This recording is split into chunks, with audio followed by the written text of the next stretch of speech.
my city. A white bird descends through a leaden sky, landing with haunting grace upon the hilt of a sword thrust deep into the permafrost. Around it, the remnants of a shattered army lie in silent repose, their armor broken and their banners torn. The bird looks out over the ruins of a struggle that the world has already begun to forget. The bird's dark eyes fixate on a distant silhouette. Far across the white expanse, a warrior draped in a tattered crimson cape walks with steady, purposeful strides toward a dark fortress that looms like a silent god against the horizon. The wind picks up, swirling the snow into a blinding veil. Yet the figure's path remains true. The warrior pauses, his profile etched against the biting frost. His expression is a mask of grim determination, his breath huffing out in small white clouds as he stares into the storm. He carries a weight that transcends his youthful appearance, his gaze fixed on a destination that promises only more blood and shadow. A low, rhythmic thrumming vibrates through the frozen ground, shattering the silence of the tundra. From the swirling mist, an endless horde of orcs emerges, their skin the color of bruised earth and their eyes glowing with a feral, red hunger. The warrior does not flinch. He simply reaches for the hilt at his side, ready to meet the tide of the abyss alone. The monsters close the distance, their distorted, snarling faces reflected in the polished steel of the warrior's blade. The metal acts as a mirror to their malice, holding steady even as the air fills with the scent of predatory rage. The blade waits for the moment the dance begins. Gruhorn recalls how, for countless ages, the world has been plagued by calamities that threatened to undo all of creation. The spirit of the sword speaks of a time long before the current era, a cycle of destruction that seemed never-ending. Memories shift to the fires of ancient conflicts. Gruhorn reflects on the numerous wars that have scorched the earth, showing a silver-haired master of the blade in the heat of battle. The warrior's movements are a blur of lethal grace as he carves a path through a sea of iron and blood. The record of the sword continues, documenting the birth of many heroes. A red-haired knight, a titan of strength, is seen cleaving through a colossal, blue-skinned giant. Gruhorn notes that he was the silent witness to every legendary deed, the common thread in every myth. Through the smoke of falling kingdoms, another knight charges into the fray, his red cape a streak of defiance against a burning sky. Gruhorn observes that he has always existed at the very center of these conflicts, the tool used to forge the fate of nations. The golden hilt of the weapon gleams with an ancient, inner light as the spirit formally identifies as the magic sword. Gruhorn is the catalyst for every song of heroics ever sung by man. Back in the frozen present, the warrior's boot crunches into the ice as he prepares for the end. He looks out over the valley, sensing that at this very moment, a new chapter of the sword's long life is being written. The hero stands before the massive fortress, dwarfed by the scale of the enemy. The Orcish vanguard, led by massive, tusked brutes, rushes toward him. He draws the legendary blade, the steel singing a high, clear note that cuts through the roar of the monsters. The first of the monsters lunges, its massive axe descending like a falling mountain.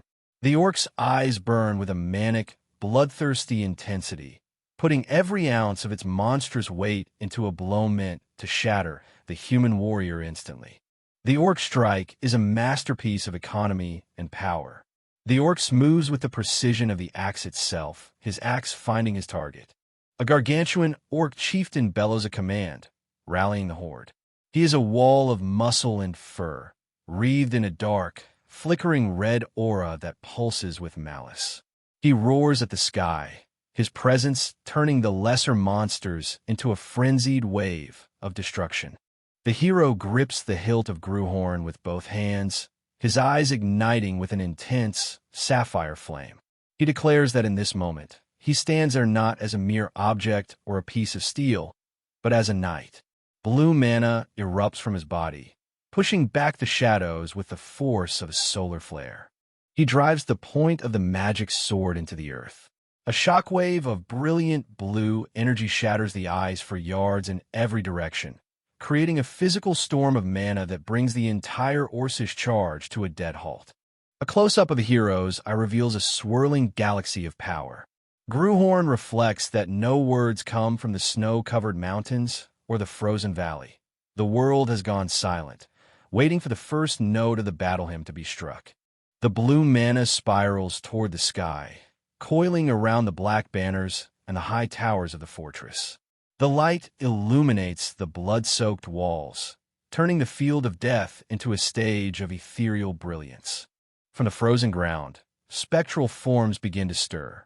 Fallen warriors and knights of old rise from the snow, their armor glowing with a ghostly blue fire. Gruhorn observes that only the sound of the horn blowing at dawn to charge rings aloud through the valley. A phantom soldier, his face scarred and weary from a lifetime of war, lifts a tarnished horn to his lips. He blows a silent, soul-stirring note that echoes through the hearts of every warrior present, a call to arms that reaches across the boundary of death. Across the field, the spectral knights raise their blades in a perfect, terrifying unison. They roar a silent battle cry, their flickering forms answering the call of the sword. The army of the past has returned to fight one last time. Beside the primary hero, the phantoms of Gruhorn's greatest companions appear, and the other legends stand in silent solidarity. The hero at the center stands at the vanguard, his golden lion pauldron gleaming as he offers a confident, knowing smile to the coming storm. The air itself begins to vibrate as the grand war song, the Four Seasons, Ode of Winter, is invoked. A massive pillar of blue light pierces the clouds, marking the epicenter of the sword's true power as the final charge begins. The phantom army surges forward, a tide of blue flame crashing into the wall of red-eyed monsters. The collision is monumental, a clash of two different eras meeting on a single, blood-stained field of snow. The hero's cape whips through the air as he disappears into the fray. He is a whirlwind of light and steel, his movements so rapid they leave trails of sapphire energy etched into the darkened air. He pivots with a master's grace, his blades sweeping in a low, devastating arc that cleaves through the front line of the orcs. He moves with a beauty that is as horrifying as it is efficient, a dance of death orchestrated by the wisdom of centuries. A montage of heroes flashes behind his blade, the various masters Gruhorn has served over the ages. The sword reflects that these are the now-forgotten heroes of the past, his brothers in arms whose legends were forged in his very steel. The hero slashes through a massive orc, the monster's axe shattering against his impenetrable defense. He is grinning now, the pure joy of the conflict radiating from him. He moves through the horde not as a man, but as a predator among prey. He looks back at the spectral figures fighting alongside him with a look of profound kinship. He reflects that all of them are his friends, the ones who carried him through the darkest nights of history. He strikes down another foe with a vertical cleave that splits the frozen ground beneath them. He acknowledges that they were both his masters and his disciples, the students of the martial path that he has become.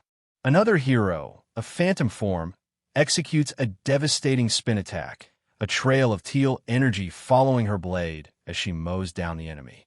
The sword notes that every legend they achieved was accomplished through him, for he was the instrument they used to change the world. The hero lunges forward, her eyes narrowed in total focus. Her parries a blow from a massive, spiked mace and counters with a thrust that pierces the very heart of the enemy formation. The momentum of the battle has shifted irrevocably. The warrior stands for a moment amidst the falling snow and the rising dead. Blood is splattered across his cheek, but his gaze is as calm as a still lake. He is the master of this field, a knight who has reclaimed his purpose. He stares down the gargantuan orc chieftain, the final obstacle in his path. Gruhorn observes that the age of calamity has finally arrived once more, and the world is in need of a savior who understands the weight of a blade. The chieftain roars in a fit of rage and lunges forward with its massive weapon. The hero's eyes flare with an even brighter blue light, meeting the monster's gaze with a cold, unwavering stare of absolute superiority. The two forces clash in a blinding explosion of mana and steel. The hero's blade meets the chieftain's axe, the impact creating a massive shockwave that clears the snow from the ground for dozens of yards around them as he cleaves the orc in half. The hero delivers a final, decisive strike that cuts through the darkness of the valley. He stands victorious, his back to the falling chieftain, as the first light of a new dawn begins to break through the heavy clouds. Gruhorn resolves that they shall rise. A final, gentle smile crosses the hero's face as he looks toward the breaking light. The spectral army fades back into the mist of history, and the vision of the frozen battlefield is replaced by the quiet, sun-drenched meadow where Gruhorn once rested. The legend is no longer a memory of the past. It is a promise of the future. They shall become legends once more. Within a swirling vortex of cosmic energy and burning embers, a transformation of the spirit takes place. A silhouette of a man, wreathed in flickering red flames, dissolves into the cold, unyielding form of a weapon. The voice of the ancient soul confirms that he was reincarnated as a sword, his original human essence forge-welded into the shimmering metal of the blade, known as Gruhorn. Across the centuries, the sword has known many hands. He reflects on meeting multiple masters, each a potential spark for greatness. In a montage of fire and steel, he is seen being wielded by armored titans and hooded warriors. He notes that he didn't just serve them, he made them into the heroes that history now remembers. Among the many lives he touched, one stands out with a warmth that the cold steel still remembers.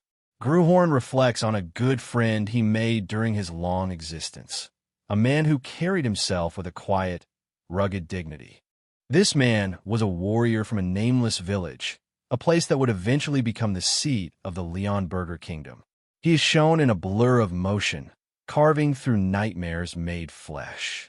He cleaves through skeletal horrors, snarling werewolves, and gargantuan monsters, his movements a symphony of violence and grace. The warrior and the blade moved as one, roaming the world together through endless strife.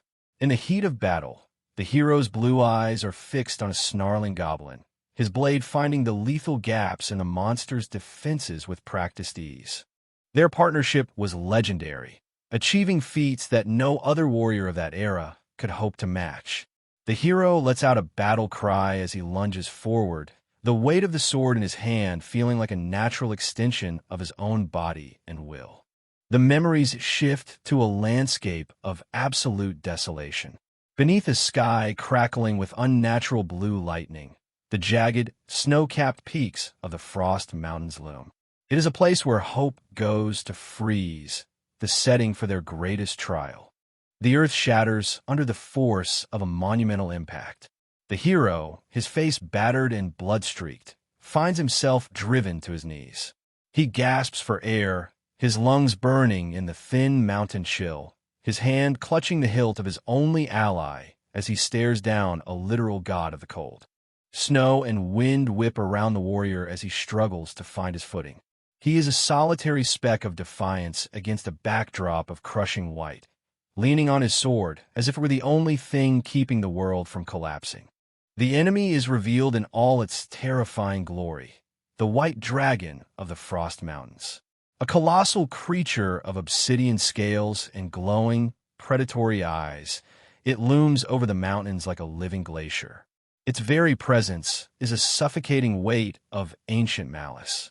The dragon opens its maw, a dark abyss crackling with destructive energy. It unleashes a deafening roar that shakes the very foundations of the peaks, signaling the end for any mortal foolish enough to challenge its reign. A concentrated blast of pure, incandescent mana erupts from the dragon's throat. The world turns into a blinding wash of pink and white light as the energy surges toward the lone hero, seeking to erase him from existence. In the face of annihilation, the sword pulses with a fierce, sapphire light. The hero's gauntlet hand grips the hilt, and a wall of brilliant blue mana erupts from the steel, clashing against the dragon's breath in a shower of sparks and thunder. The warrior stands his ground at the center of a cataclysmic collision. Red and blue energies tear at each other, shattering the ice beneath his feet, but he remains unmoved. He is the anchor in the storm, his spirit bolstered by the ancient power within his weapon. A jagged, confident grin cuts through the blood on the hero's face. He addresses the blade directly, calling it his good friend and declaring that it is time for them to finish this together. His eyes burn with an intensity that rivals the mana storm around him. The hero lunges, a streak of blue fire against the black scales of the dragon. He moves with impossible speed, his blade singing a high, clear note as it prepares to bite into the ancient flesh of the beast. The dragon roars in pain and fury as the hero's strike finds its mark. The clash of magic and muscle creates a shockwave that clears the sky of clouds. The warrior's silhouette a dark speck against the massive, writhing form of the falling dragon. With one final, sky-piercing lunge, the hero delivers the killing blow. He rises high above the dragon's head, the sword held aloft like a beacon of victory. The legend of the Dragon Slayer is forged in that single, decisive moment. The memory fades as the white dragon of the Frost Mountains is finally brought low. Gruhorn reflects on that victory, noting that it was the pinnacle of his good friend's journey. The scene shifts to a shimmering, sun-drenched palace, a monument to the nation that his friend eventually came to rule. Under a clear sky, the Leonberger legacy began, built on the foundations of a friendship between a man and a sword. The sword rests on a velvet-lined pedestal, bathed in a single, divine beam of light. Gruhorn recalls the final words of his friend, who called his name one last time and asked the blade to look after his descendants. From that day on, the legendary weapon was passed down through the royal line of Leonberger. The darkness of centuries is suddenly interrupted. The sword's consciousness stirs, questioning what the sudden commotion is about as he feels himself being roughly handled for the first time in a long, dormant age. The legendary blade is being swung about in a chaotic, unskilled manner.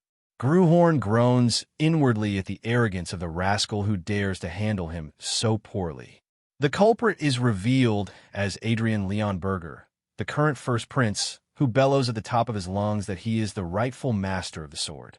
The royal guards hover nearby, their faces masks of sweat and terror, pleading with the prince to stop. The guards try to intervene, reminding the prince that no one but the king himself is permitted to touch the national treasure. They desperately beg him to return the sword to its place, but the prince ignores them, his face twisted in a mask of spoiled rage as he continues his dangerous display. Gruhorn watches the scene through the eyes of the steel, his disbelief mounting. He scoffs at the title of prince being applied to the person holding him, mentally referring to the boy as a pig. Adrian, meanwhile, screams for everyone to shut up, claiming that as the prince, he can touch whatever he wants in the entire country. Faced with such an unworthy wielder, Gruhorn decides to use his inherent authority, insight, to see exactly what has become of his friend's bloodline. A shimmering status screen appears, listing Adrian Leonberger's traits. 16 years old, 0 aptitude for combat, arrogant, severely obese, clumsy, lecherous, lazy, a gullible fool, and suffering from a mana sensitivity disorder. The sword is left in stunned silence, barely able to believe that this is indeed the descendant of his old companion. The sword's internal monologue turns to disgust, wondering how such a pig could possibly be the descendant of a sword saint. Adrian, unaware of the judgment, huffs and puffs as he struggles with the weight of the blade, muttering that once he possesses this sword, no one will dare look down on him. Adrian's eyes are wide with a frantic, unearned greed. He grits his teeth, his face flushed with the effort of holding the weapon, as he thinks to himself that not even his father the king or the high nobles will be able to treat him like a joke once the legendary power of the sword is his. Gruhorn's contempt boils over, labeling the boy a presumptuous brat spouting reckless nonsense. He watches as the prince struggles to keep his balance, the heavy blade dragging him down instead of lifting him up. In a fit of delusional grandeur, Adrian lifts the sword high and bellows for the mighty dragon slayer to lend him his power. Gruhorn is appalled, asking himself why he would ever grant strength to someone as worthless as the boy standing before him. The prince screams Gruhorn's name at the top of his lungs, his mouth open in a frantic, spittle-flecked roar.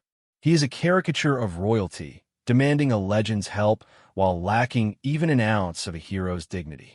The palace hall descends into chaos as Adrian begins to spin wildly with the sword. The royal guards and a maid, Adelia, scramble backward in terror as the prince loses control of the heavy metal. The guards cry out for His Highness to restrain himself, reminding him that drawing a weapon in the palace is strictly forbidden. Adrian ignores the warnings, his voice cracking as he asks if they want to die for daring to give him orders. He stumbles through a wide, reckless swing, the momentum of the sword carrying his heavy frame across the polished stone floor. The prince's hubris reaches its breaking point.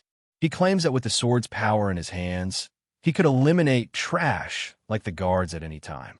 But as he speaks, his foot catches on the floor. He slips, his weight shifting violently as his balance finally fails him. The fall is clumsy and inevitable. Adrian collapses forward, and by a cruel twist of fate, the sword he was so desperate to wield lands tip up directly in his path.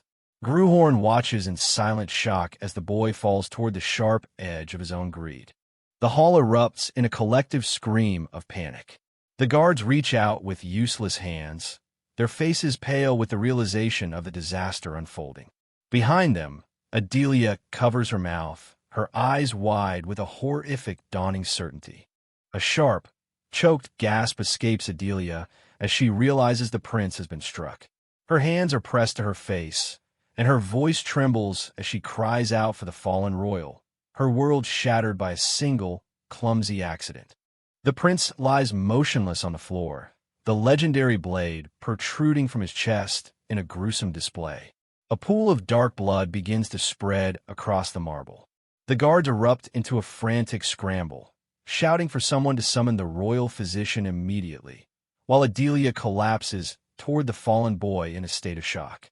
Within the darkness, Gruhorn's consciousness is jarred. He notes with a sense of irony that while the ruffian was the one who got stabbed, his own vision as a spirit is the one growing dim. The sword feels his connection to the world fraying. He reflects that for the first time in his long life as an object, he might actually be on the verge of fainting. The darkness closes in as the prince's life force flickers out. A summary of the public opinion on the first prince hangs in the air like a curse. It was widely whispered that the kingdom would have no future if Adrian Leon Berger ever took the throne. Gruhorn reflects on the boy's total lack of royal disposition, his unmatched arrogance, and a level of greed that surpassed everyone else in the realm. The image of the old Adrian is one of grotesque indulgence. He is seen stuffing his face with a massive piece of meat, his eyes devoid of anything but gluttony. He was known as a stupid, lazy, and violent pig, the ultimate shadow cast over the future of the kingdom. The palace stands under a dark, lightning-streaked sky, reflecting the gloom of the current regime. Gruhorn notes that after the prince was pierced by the sword and hovered at death's door, he eventually woke up, but he was no longer the same person. Strange rumors began to ripple through the servants' quarters. In the quiet corners of the palace, the maids huddled together to gossip. They whispered to one another, asking if they hadn't noticed how much the prince had changed.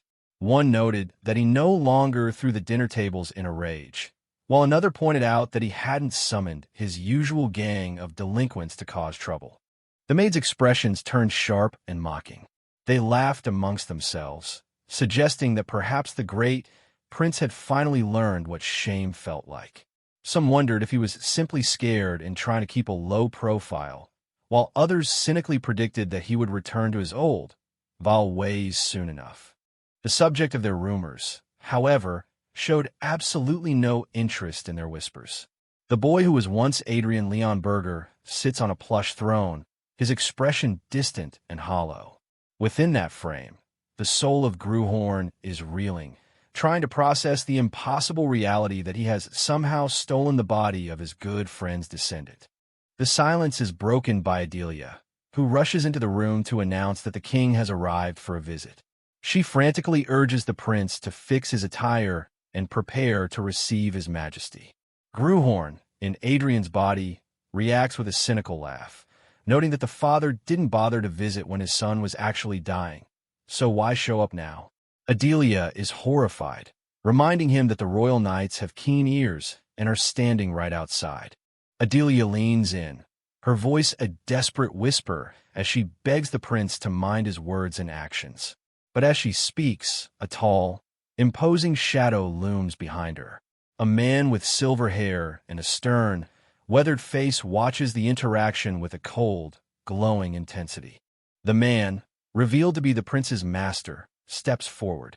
He looks down at Adrian with a gaze that holds no warmth, noting that while the boy may have returned from death's door, his foul temperament apparently remains unchanged. With a dismissive wave, the master tells the maid she is dismissed, coldly stating that his majesty holds no real expectations toward the prince anyway. Gruhorn, watching from his seated position, stares up at the newcomer, his mind racing as he tries to identify this man. The silver-haired man leans in, asking if Adrian is really going to pretend he doesn't know his own master. He stares into the boy's eyes, looking for any sign of the old, arrogant prince he remembers. Gruhorn looks at the man with a blank, slightly confused expression. He wonders to himself if this stern warrior is indeed the master of the pig whose body he now inhabits. Adrian blinks, claiming that his memory is a complete mess. He tells the master that he feels like he almost knows who he is, but then again, maybe not. The silver-haired warrior is taken aback, his brow furrowing in shock as he wonders if the boy has truly lost his mind. The tension is broken by a loud announcement from the guards. His Majesty the King has arrived. The master turns his head, his expression shifting to one of formal deference. Gruhorn, however, remains seated, his mind narrowing in on the arrival of the boy's father. Gruhorn watches the king's boots approach, noting that this must be the ruffian's father. As his eyes travel up, his internal assessment shifts. He admits to himself that the man is actually better than he expected. The king stands at the center of the room, a powerful figure draped in royal red and gold. He carries an aura of weary command. Gruhorn reflects that he had assumed the lion's blood of his old friend would have thinned out over the generations. But looking at the man before him, he realizes that some of that ancient strength still remains. The king stares down at his son with a look of profound disappointment. He notes that seeing how Adrian won't even bother to greet his own father, he must assume that surviving death was not enough to change the man his son has become. The guards quickly intervene, informing the king that the prince has claimed his memory is not whole. The room fills with a chorus of shocked whispers from the other royals and guards, who wonder why the royal physician failed to report such an important detail. A command is barked to fetch the physician immediately to re-examine the prince. Later, the palace falls into a somber silence as the prince is laid out in his massive bed. The royal physician sits at his bedside, his hand resting on the boy's chest as he performs a final check. The king and the master watch from a distance, their expressions unreadable. The physician turns to the king, reporting that he hasn't found any physical abnormalities in the prince's health. Adrian lies behind him, a small bead of sweat on his forehead as he carefully plays the part of a recovering patient. The physician continues, suggesting that the memory loss could be a temporary symptom caused by the immense mental shock of the accident. The king listens with a furrowed brow, his hand resting on his chin as he processes the news. The king repeats the words memory loss with a tone of heavy skepticism. In the bed, Gruhorn feels a jolt of anxiety, wondering if the man has already realized that his son is lying. The king speaks with a voice like grinding stone, telling Adrian how convenient it is for him to have forgotten. He leans over the bed, his shadow engulfing the boy. He asks if Adrian really believes that simply saying he doesn't remember will be enough to erase everything he has done in the past. Adrian looks up, his eyes wide as he realizes the depth of the king's bitterness. The king stands tall, his voice filled with a cold, pedagogical fury. He admits that people can make wrong choices, enough to be condemned by the entire world. He notes that if a person later realizes their mistake and never repeats it, that can be called a process of learning and growth. His face twists into a snarl of disgust. He tells Adrian that he has forgotten it all, and in doing so, he has robbed himself of the only way to become a better man. The king declares that since the boy's mind is now a blank slate, he will never be able to learn from his past mistakes. He stares down at his son as if he were a failed experiment that can no longer be salvaged. He finishes by stating that Adrian won't be able to grow, even if he wanted to. The master steps in, placing a hand on the king's shoulder and begging him to calm himself. Gruhorn, watching the scene, is stunned, noting that the man simply won't stop cursing his own flesh and blood. As the king turns to leave with a dismissive tsh, Gruhorn is left reeling from the encounter. He thinks to himself that he has truly stepped in it this time. He realizes that in this palace, he isn't even being treated like a prince. To these people, he isn't even human. Left alone, Adrian grits his teeth, his face a mask of mounting frustration. He wonders to himself just what kind of terrible things the original prince must have done to earn such universal hatred from everyone around him. The door bursts open again as a voice cries out a shortened version of his name. Ian. The prince is startled, looking up to see a woman in a crown rushing toward him. She gathers him into a suffocating embrace, surrounded by an aura of imaginary flowers, telling him she's heard what happened and that he must be so baffled. The woman, revealed to be Adrian's mother, the queen, holds him tight against her chest. She tells him that he will remember everything soon, but then quickly corrects herself, saying he shouldn't have to remember such a cruel past. She claims that his history isn't even that important, as long as he is safe now. She pulls back, cupping the prince's face in her hands with a look of pure, unadulterated motherly concern. She laments that his handsome face looks so sick, calling him her poor son. Gruhorn, feeling the layers of fat on his cheeks, wonders where on earth she could possibly see a sick or handsome face. The queen smiles with a gentle, tragic warmth, telling him she is simply glad he has woken up.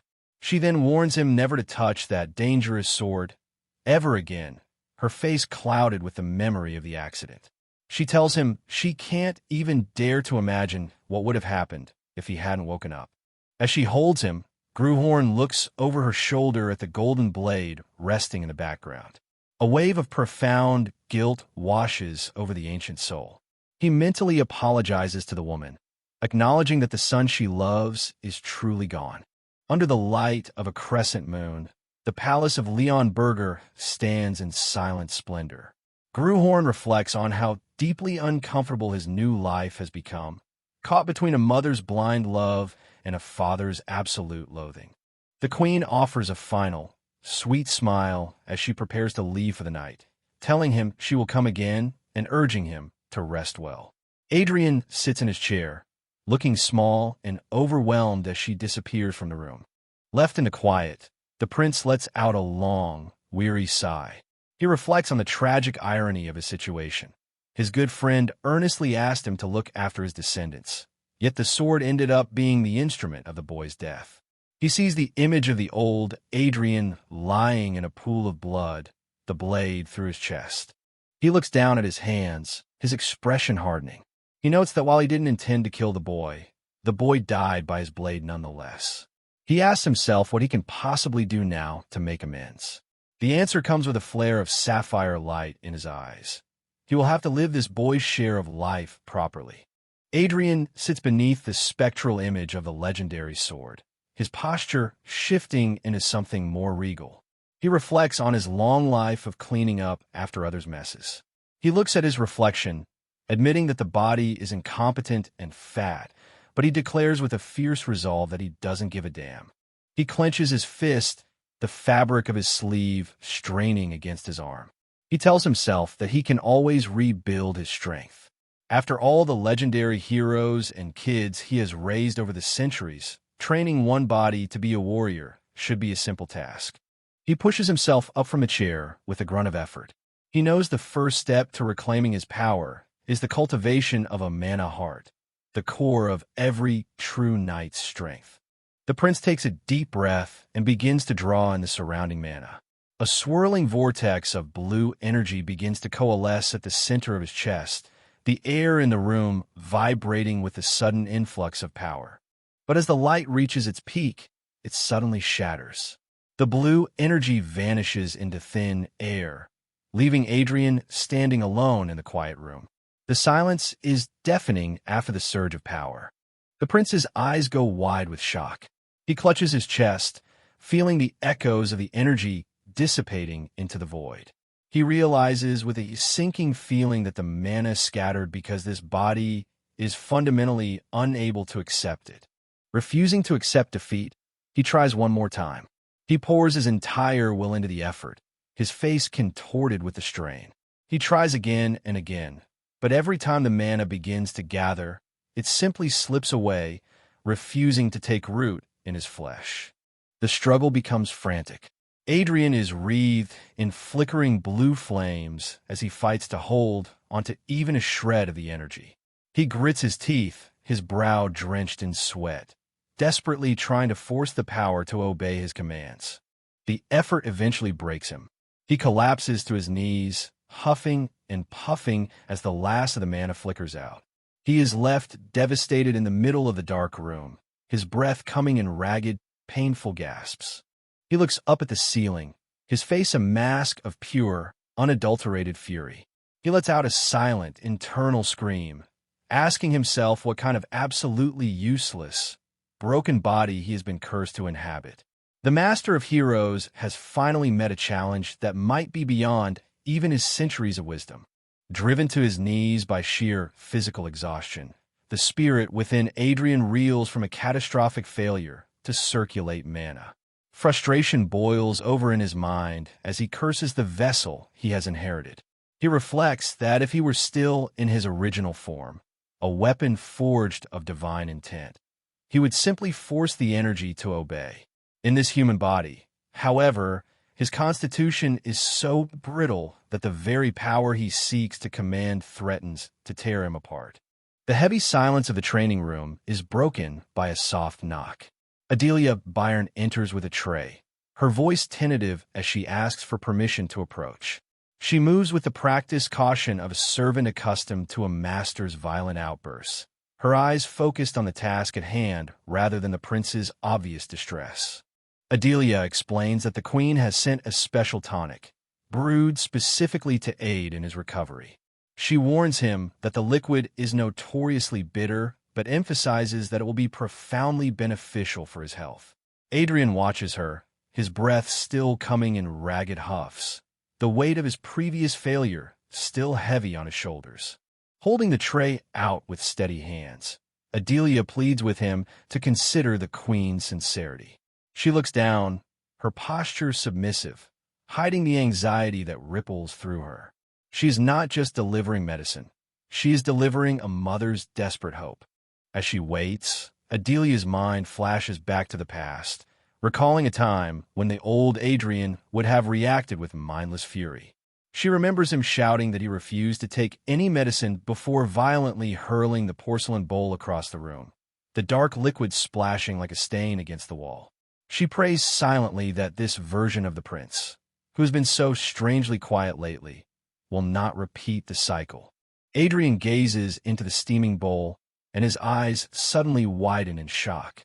The spirit of Gruhorn recognizes something the servants do not. He notes that this isn't just a simple health tonic.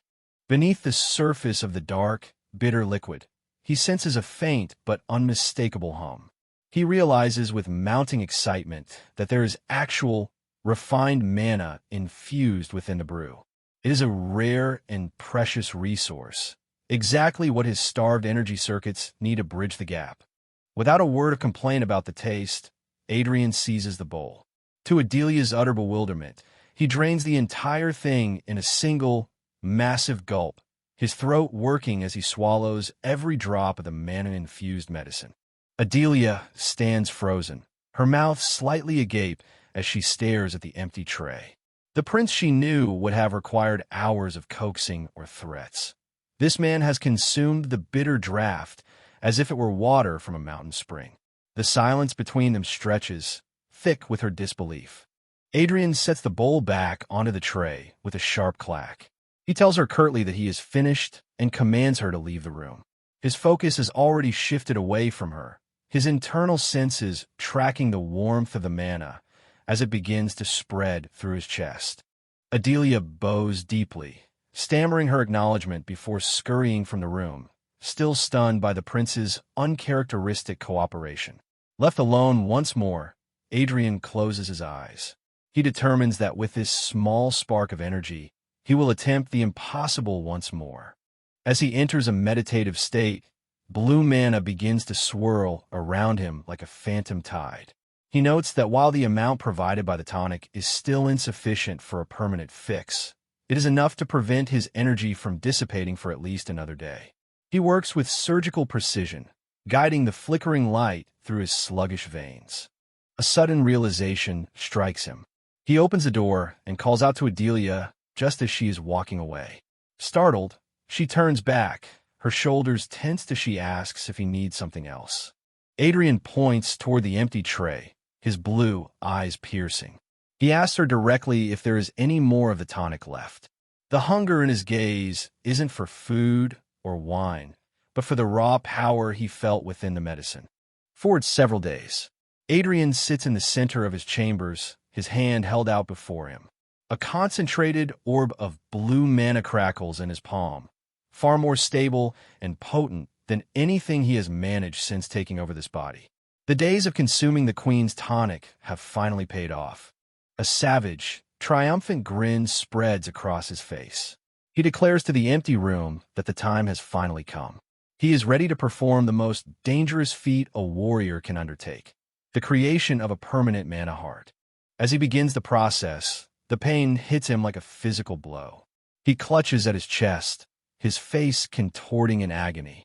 He realizes, perhaps a moment too late, exactly what he has unleashed within himself. Memories of ancient warriors flash through Gruhorn's mind, heroes he once served who underwent this same trial.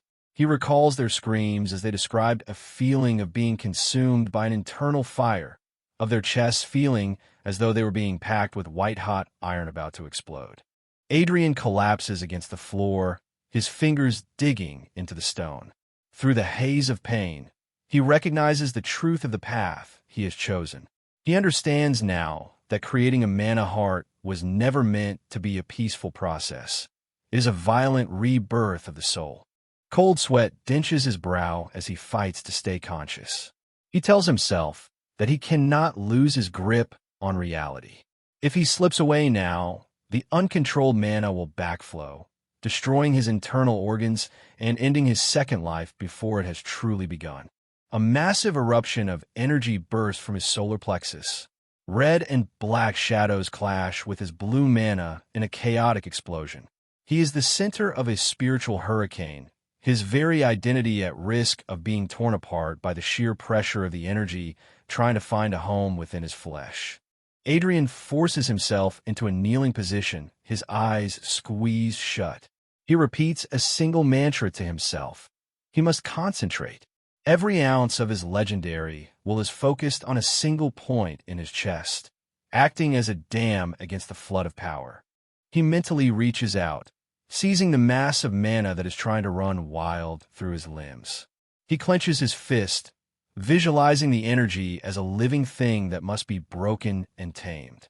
He refuses to be a victim to the power he himself summoned. Slowly, the chaos begins to settle. He guides the energy along a specific path, leading it toward his heart.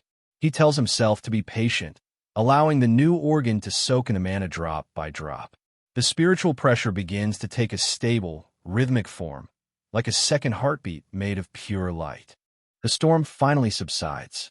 Adrian slumps forward, his hand pressed to his chest as he feels the steady, powerful thrumming of a successful cultivation. He exhales a long, shaky breath and whispers that it is finally done. In his mind's eye, he sees the result, a magnificent, glowing blue heart, pulsing with the strength of 100 warriors. Gruhorn marvels at the sight, reflecting that this isn't a heart he crafted for a master or a student, but a foundation built entirely for himself. The weight of the achievement hits him, and he lets out a jubilant, boisterous laugh. He shouts at the walls that he has finished, the joy of a master craftsman finally completing his greatest work radiating from his youthful face. He stands up, testing his new strength. He marvels at the reality of having a mana heart within his own body. Suddenly, a familiar golden light erupts in front of his eyes, a shimmering status window materializing in the air. The system confirms the success. A mana heart has been created. Adrian stares at the glowing text, his amusement turning to curiosity. He recognizes this interface. It is the same method he used to communicate with his masters when he was a sword. He wonders why his original authority is returning to him now. The status window begins to flicker and spark with static. A new message appears, stating that it is attempting to restore a connection with the origin. Adrian watches with a mixture of confusion and wariness, unsure of what his old spiritual self is trying to reclaim. The screen spams several alerts in rapid succession. It warns him that the connection is poor and extremely unstable. It informs him that while most of his ancient authorities are currently locked, a small portion has become available due to the creation of the mana heart. Specifically, his authority, insight, has been restored for limited use, allowing him to perceive the hidden potential of others. Additional pop-ups appear, notifying him that his third eye and third ear are also active in a restricted capacity. Adrian looks out the window, his mind racing. He realizes that his transition from a tool to a human is beginning to merge his two existences. He tests his newfound sight on a tree in the palace gardens. The world shifts into high-definition clarity. He can see every individual leaf, the moisture on the bark, and the tiny insects crawling beneath the surface. He notes with satisfaction that he can definitely see much more clearly than ever before. Then his hearing sharpens. He catches the faint, muffled sound of voices from inside the palace. He focuses his attention, realizing that people are standing just outside his heavy chamber doors. Beyond the wood, two maids are huddled together, their voices hushed in gossip. They whisper about their hesitation to enter, fearing the prince's notorious personality and noting that usually there would have been a violent uproar coming from his room by this time of day. Adrian stands in the center of the room, a grim smile on his face as he realizes he can hear every word of their treachery. The strain of the enhanced senses suddenly takes its toll. A sharp pain lances through his head, and the status windows turn an angry shade of red. The system informs him that the mana in his body has been completely exhausted and that his use of authority has been forcibly terminated to prevent collapse. Adrian stumbles, clutching his head as the world returns to its normal, dull clarity. He sighs, realizing that extremely limited truly meant he could only sustain the power for a few moments. His new mana heart is a flickering candle compared to the sun he once was. He reflects on the loss of his former self. He remembers the absolute senses he possessed as a sword, the ability to catch every movement in every direction without a single blind spot. That godlike perception is gone, replaced by the frail, narrow senses of a human. Sitting back down, he assesses his current standing. He notes that for now, he can only squeeze out tiny fragments of power to eavesdrop or enhance his vision. He is a master of heroes reduced to the tricks of a street performer, but his spirit remains unbroken. A shadow of his legendary confidence returns to his eyes. He tells himself that this is only the beginning. Once he expands his mana capacity and strengthens his heart, the changes to this body will be world-shaking. The profound spiritual moment is suddenly interrupted by a very human problem. His stomach lets out a long, loud growl. Adrian's expression flatlines into one of annoyed realization. He mutters to himself that he is starving.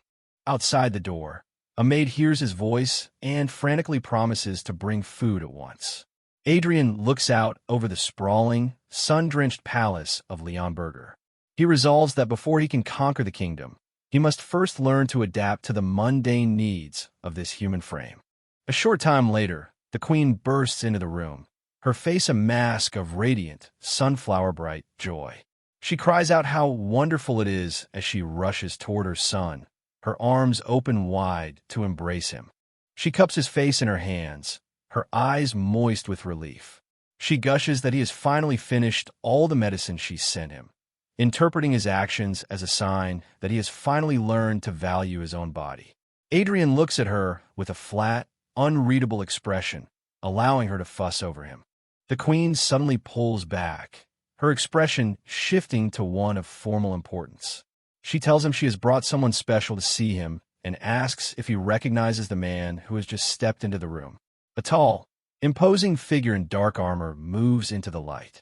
The man is a portrait of hardened military discipline, his face scarred and his gaze as sharp as a winter's wind. He wears a heavy fur-lined cloak and carries himself with the quiet authority of a high-ranking lord. Adrian looks at him for a long moment before simply stating that he does not know who he is. The man, identified as Count Balahard, observes Adrian with a cold, analytical stare. He notes that the prince truly does seem to have lost his memory. The queen turns to Balahard, her voice pleading as she addresses him as brother. She begs him to help the boy, claiming that he is his only hope.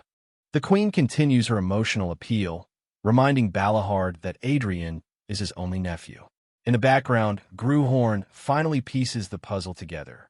He notes with interest that this stern warrior is the queen's brother, a man of significant influence in the kingdom's defense.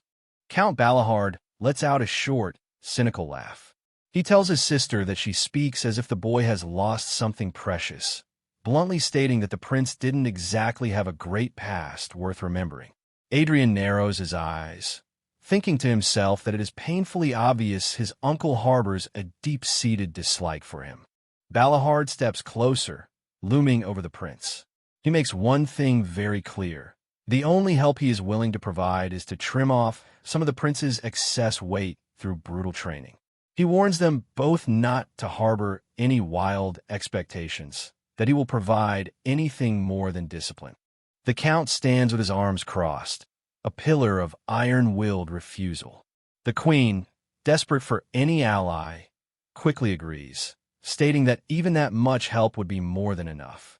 She looks between her brother and her son, hoping this new arrangement might be the prince's salvation. Balahard delivers a final, sharp warning for Adrian not to forget the terms.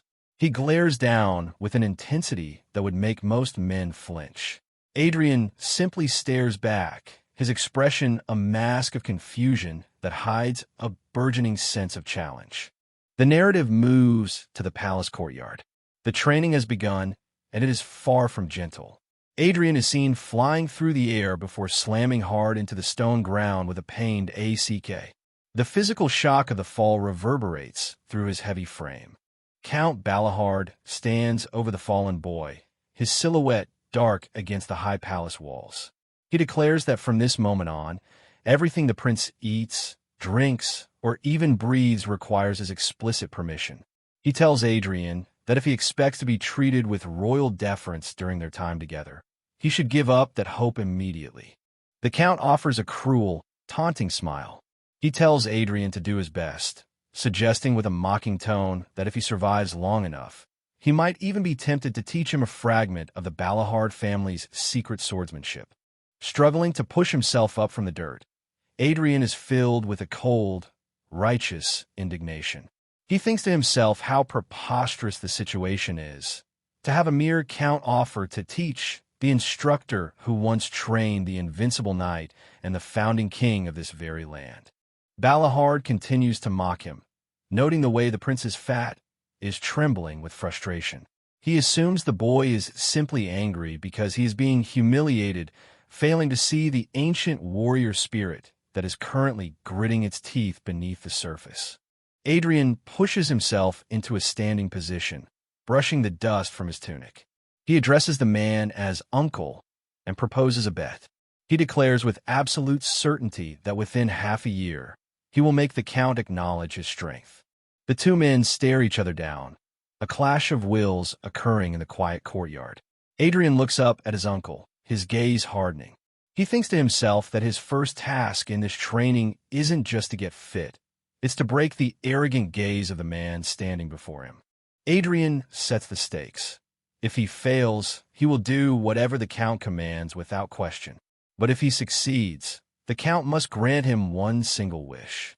He offers a slight, predatory smirk, his blue eyes flashing with a confidence that feels alien to the prince's face. Count Balahard lets out a genuine laugh of amusement.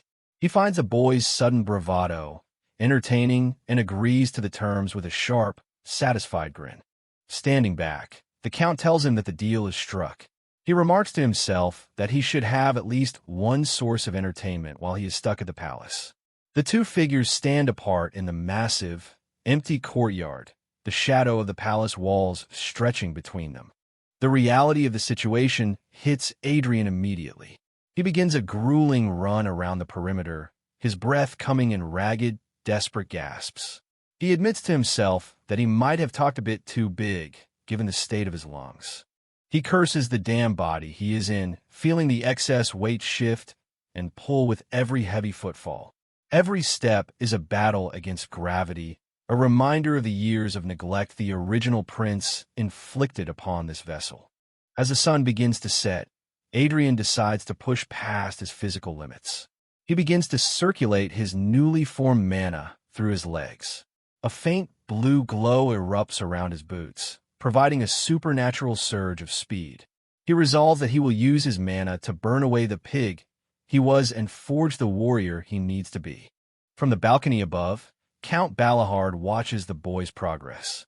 His mocking expression suddenly vanishes, replaced by a look of stunned disbelief. He leans forward, his eyes fixed on the blue light flickering around his nephew's feet. The Count lunges from the balcony, landing in a blur of motion directly in front of the running prince. He catches Adrian by the shoulder, stopping him in his tracks. His face is pale with a mixture of shock and dawning realization. Balahard screams at the boy, his voice echoing off the stone walls. He asks Adrian with a frantic intensity if he actually managed to create a mana heart on his own. Adrian looks up, wiped and sweaty but wearing a wide, satisfied grin. He casually admits that yes, he just made one. He looks his uncle in the eye and asks mockingly if the Count is already regretting the bet they just made. Count Balahard's expression doesn't shift to one of pride, but of profound alarm. He asks Adrian what on earth he was thinking, his voice tight with a tension that the prince doesn't understand. Adrian blinks, his smile fading into a look of genuine confusion. The Count demands to know where the boy could have possibly learned how to refine a mana heart. He paces back and forth, muttering that Adrian doesn't even seem to realize the mistake he has made. Adrian tilts his head, a single bead of sweat rolling down his cheek. He waits for the explanation, his internal senses telling him that he has stumbled into a massive cultural misunderstanding between his ancient knowledge and the current era. Count Balahard finally stops and looks his nephew in the eye. He explains with a tone of utter disdain that in the modern world, a mana heart is considered a low-grade, primitive technique used only by bottom-tier mercenaries who have no access to proper knightly training. Adrian's face goes blank with shock as his masterstroke is labeled a failure. High above the palace, the birds scatter as a muffled, internal roar of outrage from the prince's soul echoes through the gardens. Gruhorn's scream of disbelief rings out in the silence of his own mind. What did you say? The initial spark of triumph has been extinguished, replaced by a cold, hollow silence. As the prince sits in the dim light, his hands clasped tightly before his face, the ancient spirit within him reels from the weight of a crushing realization. To Gruhorn, the victory of creating a mana heart now feels like a disastrous oversight. Count Vale Balahard stands as a pillar of unwavering authority, his voice carrying the sharp, clinical edge of modern military doctrine. He looks down at his nephew and explains that the very foundation Adrian nearly died to create, the mana heart, is now regarded as a primitive, low-grade technique. He dismisses it as a tool fit only for bottom-tier mercenaries who lack the refined training of a true knightly order. The shock is physical. Adrian stands abruptly, a blue aura of indignation flickering around his heavy frame as he demands to know how his uncle could utter such nonsense. Balahard remains unmoved by the outburst, deciding that a direct demonstration will be far more effective than any argument. The air in the hall begins to hum with a dangerous, rhythmic vibration. Balahard commands the prince to watch closely, his posture shifting as he prepares to reveal the standard of power that has replaced the old ways. Adrian's eyes go wide, the blue of his irises reflecting a phenomenon he has never witnessed in all his centuries as a weapon. He watches in stunned silence as the Count's mana does not gather in his chest, but instead manifests as a shimmering, condensed ring of energy encircling his arm. With a sharp, decisive movement, Balahard releases the energy. It does not simply flow. It weaves itself into a complex, interlocking structure of sapphire light that pulses with terrifying stability. The Count explains the nature of these mana chains. He notes that they possess the unique property of being able to shatter the aura generated by a traditional mana heart. He emphasizes their superiority, stating that chains are not only easier to construct, but are fundamentally more resilient than the volatile organ the prince has cultivated. Balahard provides a grim historical warning, mentioning a figure named Count Eli who clung to the old ways a century ago, only to watch his entire legacy fall into ruin. He concludes with a finality that leaves no room for debate. In the modern world, no one uses mana hearts anymore. Later, in the quiet of the royal library, Adrian pores over a heavy tome titled The Fundamental Theory of Magic Chains. The spirit of Gruhorn acknowledges that the world has indeed moved on. His eyes scan the lineage of the technique, tracing it back to a founder whose name triggers a distant, nagging memory. The internal records of the sword recall the evolution of mana. He reflects on how wizards have mastered the use of concentric circles to channel their craft, while the Knights of the Realm have shifted entirely to the weaving of chains to manifest their strength. The hierarchy of the kingdom's military is built upon this foundation. Gruhorn understands now that knights are ranked with clinical precision based on the exact number of chains they have managed to weave within their spirits. The scale of power is absolute, ranging from the foundational single chain to the increasingly rare and devastating pentachain. The image of a blade entwined in these sapphire links serves as a reminder of the new standard he must now conquer. Adrian slaps the book shut, his expression hardening into one of cold calculation. Despite his uncle's dismissal, the ancient master begins to see the logic in the new system.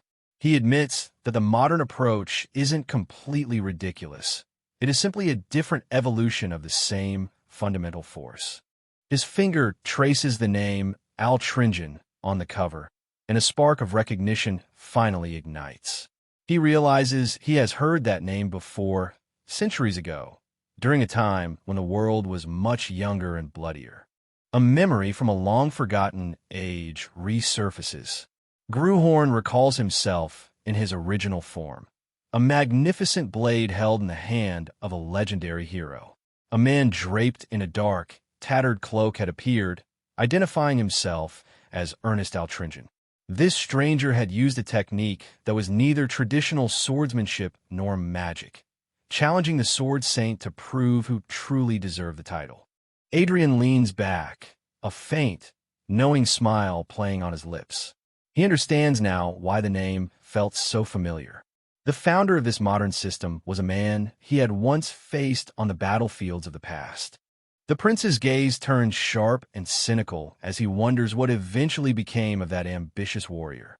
To him, the fundamental theory is not a new discovery, but the legacy of a man he once considered a mere upstart. The following morning, Adrian returns to the training yard. He begins his physical regime under the blazing sun, his movements clumsy but fueled by a new, focused determination.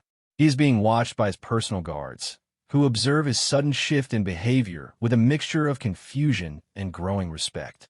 Count Balahard approaches, his arms crossed as he looms over the sweating prince. He asks if Adrian actually spent the previous night studying the book he was given, his tone still laced with heavy skepticism.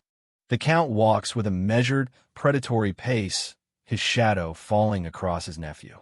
He tells Adrian that by now, he must surely understand that the path he chose to take was nothing short of foolish. Adrian looks up, a defiant smirk crossing his face. He counters the Count's dismissal by stating clearly that he doesn't believe he made any mistakes at all. The tone of his voice is no longer that of a spoiled child, but of a master who knows a secret the world has forgotten. Balahard scoffs, assuming the boy is simply too prideful to admit his error or that he lacks the capacity to understand the complexity of modern mana theory. Adrian holds up his hand, and a soft, intense blue glow begins to coalesce around his fingers. He remarks that not all mana hearts are created equal, hinting at a depth of power that the current age has failed to account for. The light intensifies, bathing the prince's face in a sapphire radiance. He asks his uncle if he has ever heard of the concept of a status difference, the fundamental gap in quality that exists between a common tool and a masterwork. For the first time, a flicker of genuine interest crosses Balahard's face. He admits that he is curious to hear what kind of logic the prince could possibly be using to justify his choices. The Count looks down from his height, noting that there have always been mercenaries who deluded themselves into thinking they were resurrecting the lost arts of ancient heroes. He asks the prince if he knows what inevitably happens to those who try to live in the past. The memories of those failures are grim. Balahard speaks of men who could never even manage to weave a single pair of chains, their spirits breaking under the pressure of an obsolete system until they were forced to abandon the path of the warrior entirely. Adrian remains unmoved, his gaze steady. Balahard challenges him, stating that if he truly believes he is different from those failures, then he should prove it by becoming a double chain knight within their agreed time frame. A predatory grin spreads across the Count's scarred face. He promises that if Adrian achieves such a feat, he will fulfill the Queen's wish and become the prince's official guardian and mentor. Adrian grins back, his eyes flashing with a competitive fire.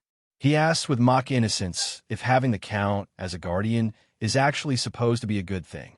He claims he has no idea, but the challenge is one he clearly intends to accept.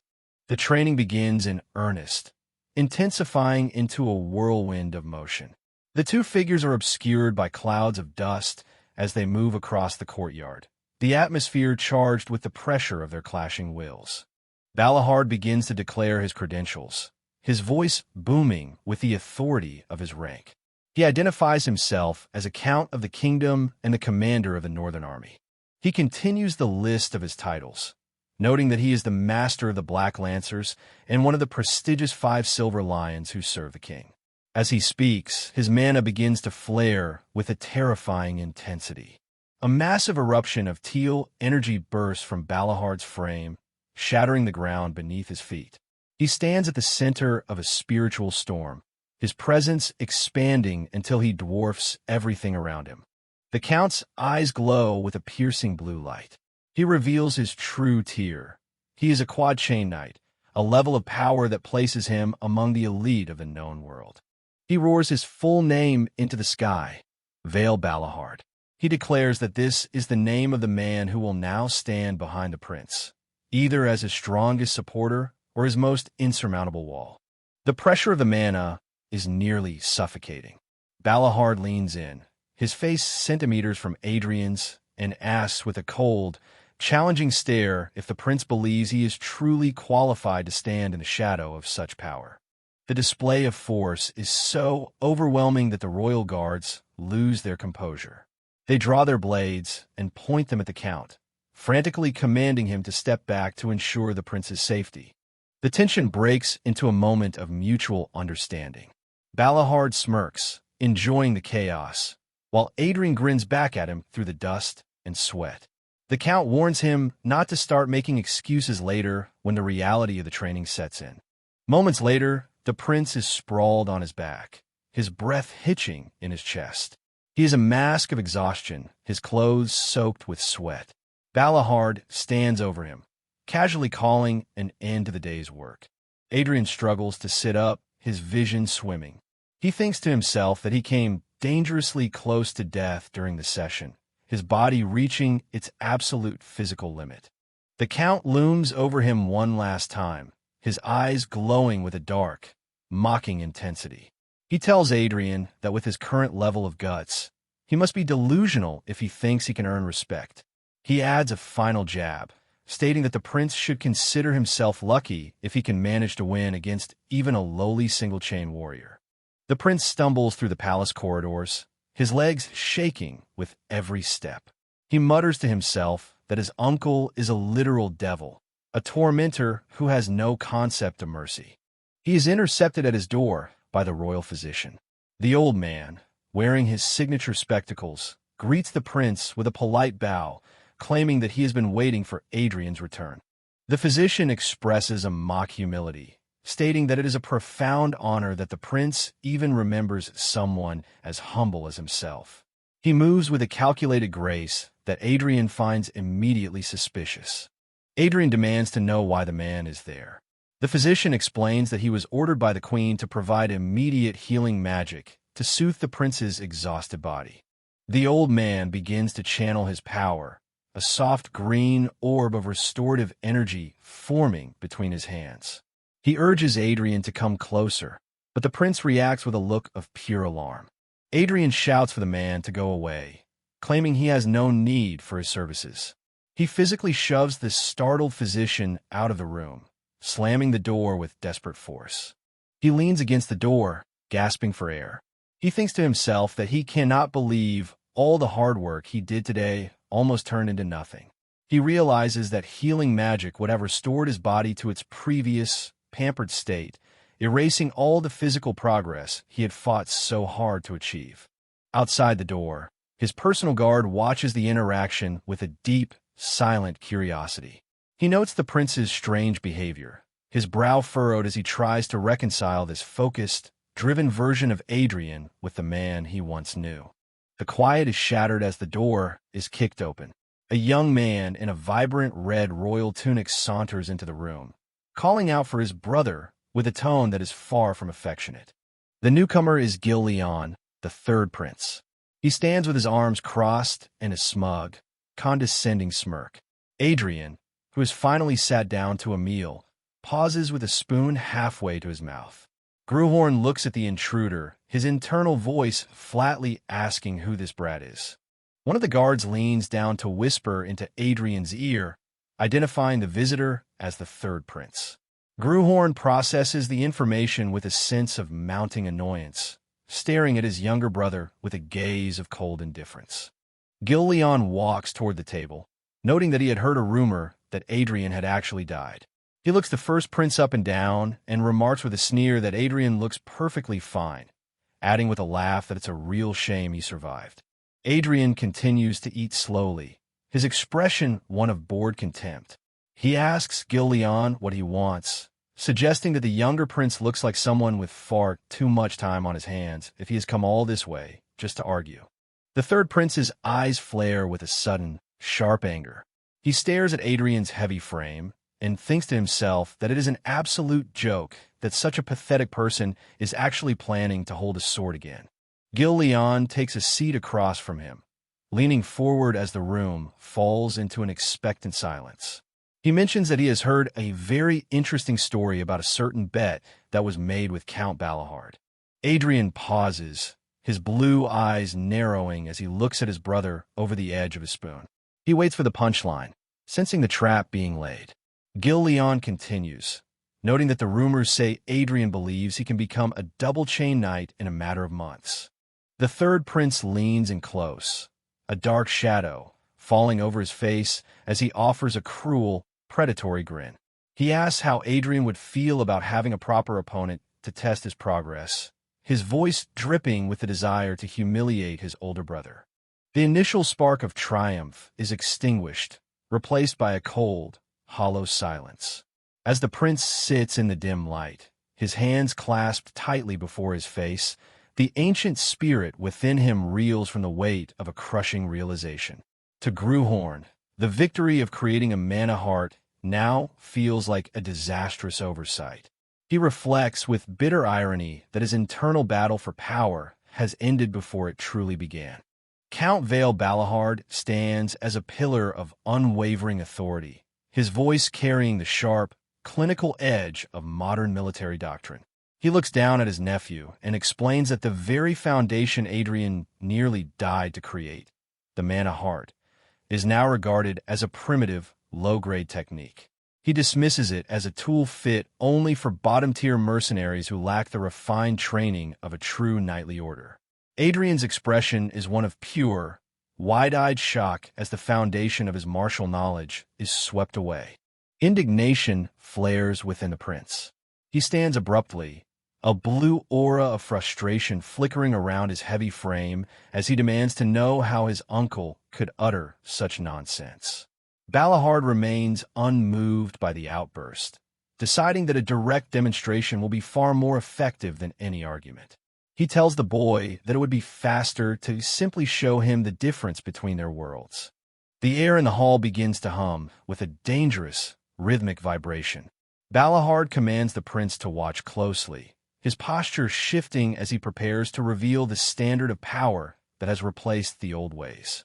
Teal-colored mana begins to swirl around the count's arm, condensing with a terrifying efficiency that Adrian's current body cannot hope to match.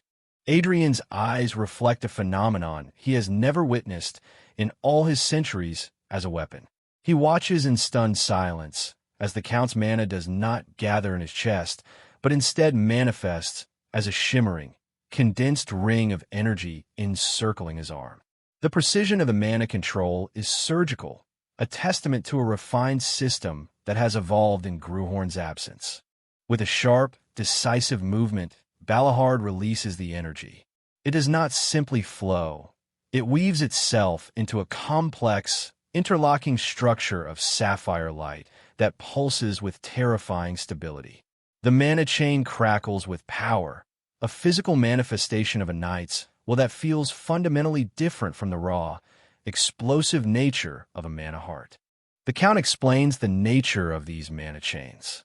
He notes that they possess the unique property of being able to shatter the aura generated by a traditional mana heart. He emphasizes their superiority, stating that chains are not only easier to construct, but are fundamentally more resilient. Adrian looks on, his hands trembling as he realizes the sheer gap in technological evolution. Balahard provides a grim historical warning, mentioning a figure named Count Eli who clung to the old ways a century ago, only to watch his entire legacy fall into ruin. He concludes with a finality that leaves no room for debate, asserting that in the modern world, no one uses mana hearts anymore. The symbol of an ancient knight's pride is shown shattered and forgotten. Later, in the quiet of the royal library, Adrian pores over a heavy tome titled The Fundamental Theory of Magic Chains. The spirit of Gruhorn acknowledges that the world has indeed moved on. His eyes scan the lineage of the technique, tracing it back to a founder whose name triggers a distant, nagging memory. He realizes that the very history of the kingdom has been rewritten by this new philosophy. The internal records of the sword recall the evolution of mana. He reflects on how wizards have mastered the use of concentric circles to channel their craft, shown as a hooded master wielding a glowing blue sigil. This specialization has split the world of magic and martial arts into two distinct, highly refined paths. The hierarchy of the kingdom's military is built upon this foundation. Gruhorn understands now that knights are ranked with clinical precision based on the exact number of chains they have managed to weave within their spirits. The image of a knight wreathed in these sapphire links represents the peak of modern military prowess. The scale of power is absolute, ranging from the foundational single chain to the increasingly rare and devastating pentachain. The image of a blade entwined in these glowing rings serves as a reminder of the new standard Adrian must now conquer. Each additional chain represents a massive leap in both mana capacity and combat effectiveness. Adrian slaps the book shut, his expression hardening into one of cold calculation. Despite his uncle's dismissal, the ancient master begins to see the logic in the new system. He admits that the modern approach isn't completely ridiculous. It is simply a different evolution of the same fundamental force. He prepares to integrate this knowledge with his ancient wisdom. His finger traces the name Altringen on the cover, and a spark of recognition finally ignites. He realizes he has heard that name before, centuries ago. The name echoes in the back of his mind, a ghost from the blood-soaked battlefields of his past life. A memory from a long-forgotten age resurfaces. Gruhorn recalls himself in his original form, a magnificent blade held in the hand of a legendary hero. A man draped in a dark, tattered cloak had appeared, identifying himself as Ernest Altringen. This stranger had used a technique that was neither traditional swordsmanship nor magic, challenging the sword saint to prove who truly deserved the title. Gruhorn remembers him as a strange man with a strange technique. Adrian leans back, a faint, knowing smile playing on his lips. He understands now why the name felt so familiar. The founder of this modern system was a man he had once faced. The connection between the legendary past and the confusing present finally becomes clear. The prince's gaze turns sharp and cynical as he wonders what eventually became of that ambitious warrior. To him, the fundamental theory is not a new discovery, but the legacy of a man he once considered a mere upstart. He wonders if Altringen would be proud or disappointed by how his technique has become the standard. The sun blazes over the palace courtyard as Adrian begins his physical regime. He is a study in grit and determination, his movements heavy but purposeful. Behind him, the royal guards watch in silent bewilderment, their eyes fixed on the rogue prince who is suddenly pushing himself to the brink of collapse. Count Balahard approaches, his arms crossed as he looms over the sweating prince. He asks if Adrian actually spent the previous night studying the book he was given, his tone still laced with heavy skepticism. He searches the boy's face for any sign of the lazy coward he used to be. The count walks with a measured, predatory pace, his shadow falling across his nephew. He tells Adrian that by now, he must surely understand that the path he chose to take was nothing short of foolish. He expects the boy to beg for the proper, modern training. Adrian looks up, a defiant smirk crossing his face. He counters the count's dismissal by stating clearly that he doesn't believe he made any mistakes at all. The tone of his voice is no longer that of a spoiled child, but of a master who knows a secret the world has forgotten. He stands tall, despite his exhaustion. Balahard scoffs, assuming the boy is simply too prideful to admit his error. He sighs, noting that Adrian either doesn't want to admit his failure or hasn't fully understood the gravity of his situation. He prepares to dismiss the boy once more. Adrian holds up his hand, and a soft, intense blue glow begins to coalesce around his fingers. He remarks that not all mana hearts are the same, hinting at a depth of power that the current age has failed to account for. He looks at his own hand with a sense of burgeoning pride. The light intensifies, bathing the prince's face in a sapphire radiance. He asks his uncle if he has ever heard of the concept of a status difference, the fundamental gap in quality that exists between a common tool and a masterwork. His eyes burn with an intensity that matches the mana in his palm. For the first time, a flicker of genuine interest crosses Balahard's face. He admits that he was wondering what the prince was talking about, his gaze narrowing as he reassesses the boy in front of him. The air between them crackles with a new kind of tension. The count looks down from his height, noting that there have always been mercenaries who deluded themselves into thinking they were resurrecting the lost arts of ancient heroes.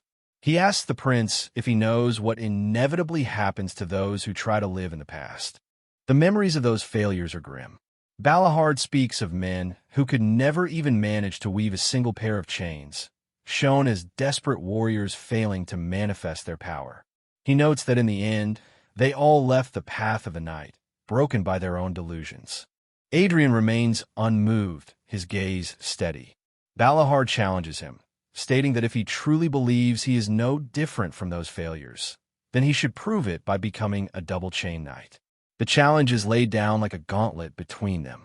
A predatory grin spreads across the Count's scarred face. He promises that if Adrian achieves such a feat, he will fulfill the Queen's wish and become the prince's official guardian and mentor. It is a promise of power and protection that few in the kingdom could offer. Adrian grins back, his eyes flashing with a competitive fire. He asks with mock innocence if having the Count as a guardian is actually supposed to be a good thing. He claims he has no idea, but the challenge is one he clearly intends to master. The training begins in earnest, intensifying into a whirlwind of motion. The two figures stand apart in the massive, empty courtyard, the wind whipping around them as the atmosphere charged with the pressure of their clashing wills. The guards look on, sensing that something momentous is about to occur. Balahard begins to declare his credentials, his voice booming with authority. He identifies himself as a Count of the kingdom and the commander of the Northern Army. He steps forward, his presence growing more oppressive with every word. He continues the list of his titles, noting that he is the master of the Black Lancers and one of the prestigious 5 silver lions who serve the king. In the background, his elite soldiers are shown as silhouettes of pure martial might. A massive eruption of teal energy bursts from Balahard's frame, shattering the ground beneath his feet. He stands at the center of a spiritual storm, his presence expanding until he dwarfs everything around him. He reveals that he is one who has woven 4 chains. The Count's eyes glow with a piercing blue light. He declares himself a quad-chain knight, a level of power that places him among the elite of the known world. The sheer volume of his mana is staggering. He roars his full name into the sky, Vale Balahard. He declares that this is the name of the person who might stand behind the prince. He stands at the center of a swirling vortex of energy, a literal force of nature. The pressure of the mana is nearly suffocating. Balahard leans in, his face centimeters from Adrian's, and asks with a cold, challenging stare if the prince believes he is truly qualified to receive such a guardian. Adrian doesn't flinch, his own blue eyes meeting the Count's with unwavering resolve. The display of force is so overwhelming that the royal guards lose their composure. They draw their blades and point them at the Count, frantically commanding him to step back to ensure the prince's safety. Adrian remains still, caught in the center of the storm.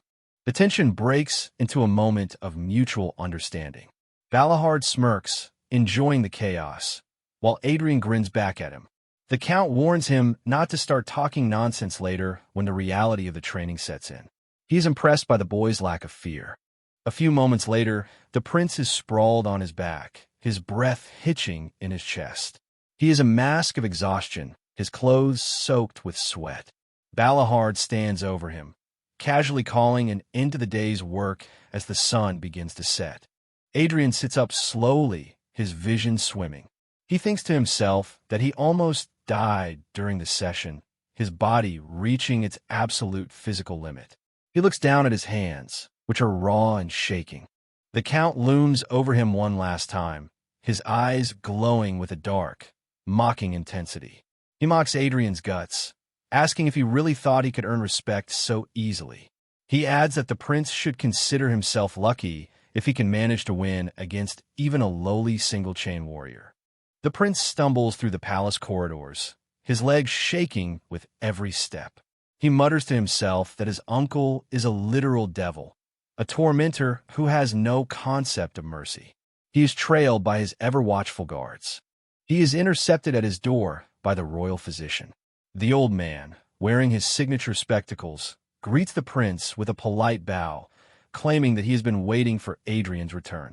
The prince looks suspicious and utterly drained.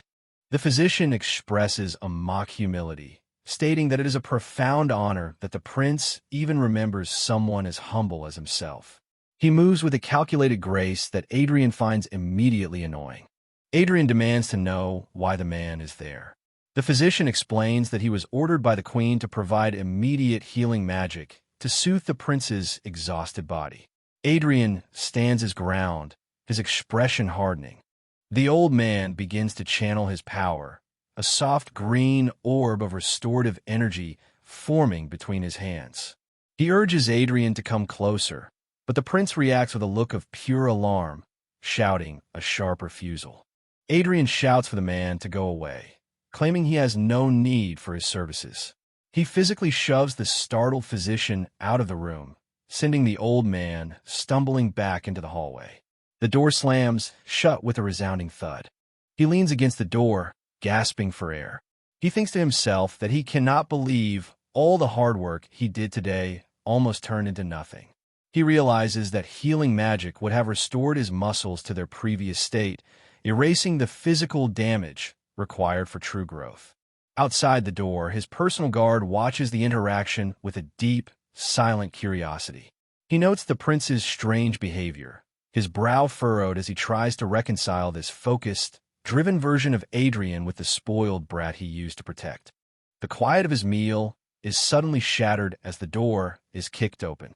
A young man in a vibrant red royal tunic saunters into the room, calling out for his brother with a tone that is far from affectionate. Adrian barely looks up from his bowl. The newcomer is Gil Leon, the third prince. He stands with his arms crossed and a smug, condescending smirk. Adrian pauses with a spoon halfway to his mouth. Gruhorn looks at the intruder, his internal voice flatly asking who this brat is. One of the guards leans down to whisper into Adrian's ear, identifying the visitor as the third prince. Gruhorn processes the information with a sense of mounting annoyance, staring at his younger brother with a gaze of cold indifference. Gil Leon walks toward the table, noting that he had heard a rumor that Adrian had actually died. He looks the first prince up and down and remarks with a sneer that Adrian looks perfectly fine, adding with a laugh that it's a real shame he survived. Adrian continues to eat slowly, his expression one of bored contempt. He asks Gil Leon what he wants, suggesting that the younger prince looks like a crown prince with nothing better to do than come here and argue. The third prince's eyes flare with a sudden, sharp anger. He stares at Adrian's heavy frame and thinks to himself that it is an absolute joke that such an idiot is actually planning to hold a sword again. He finds the entire situation insulting to the royal name. Gil Leon takes a seat across from him, leaning forward as the room falls into an expectant silence. He mentions that he has heard an interesting story about a certain bet that was made with Count Balahard. Adrian remains silent, continuing to chew. Adrian pauses, his blue eyes narrowing as he looks at his brother. Gil Leon continues, noting that the rumors say Adrian believes he can become a double-chain knight. The younger prince finds the notion hilarious. The third prince leans in close, a dark shadow falling over his face as he offers a cruel, predatory grin. He asks how Adrian would feel about having a proper opponent to test his progress, his voice dripping with the desire to humiliate his older brother in front of the court.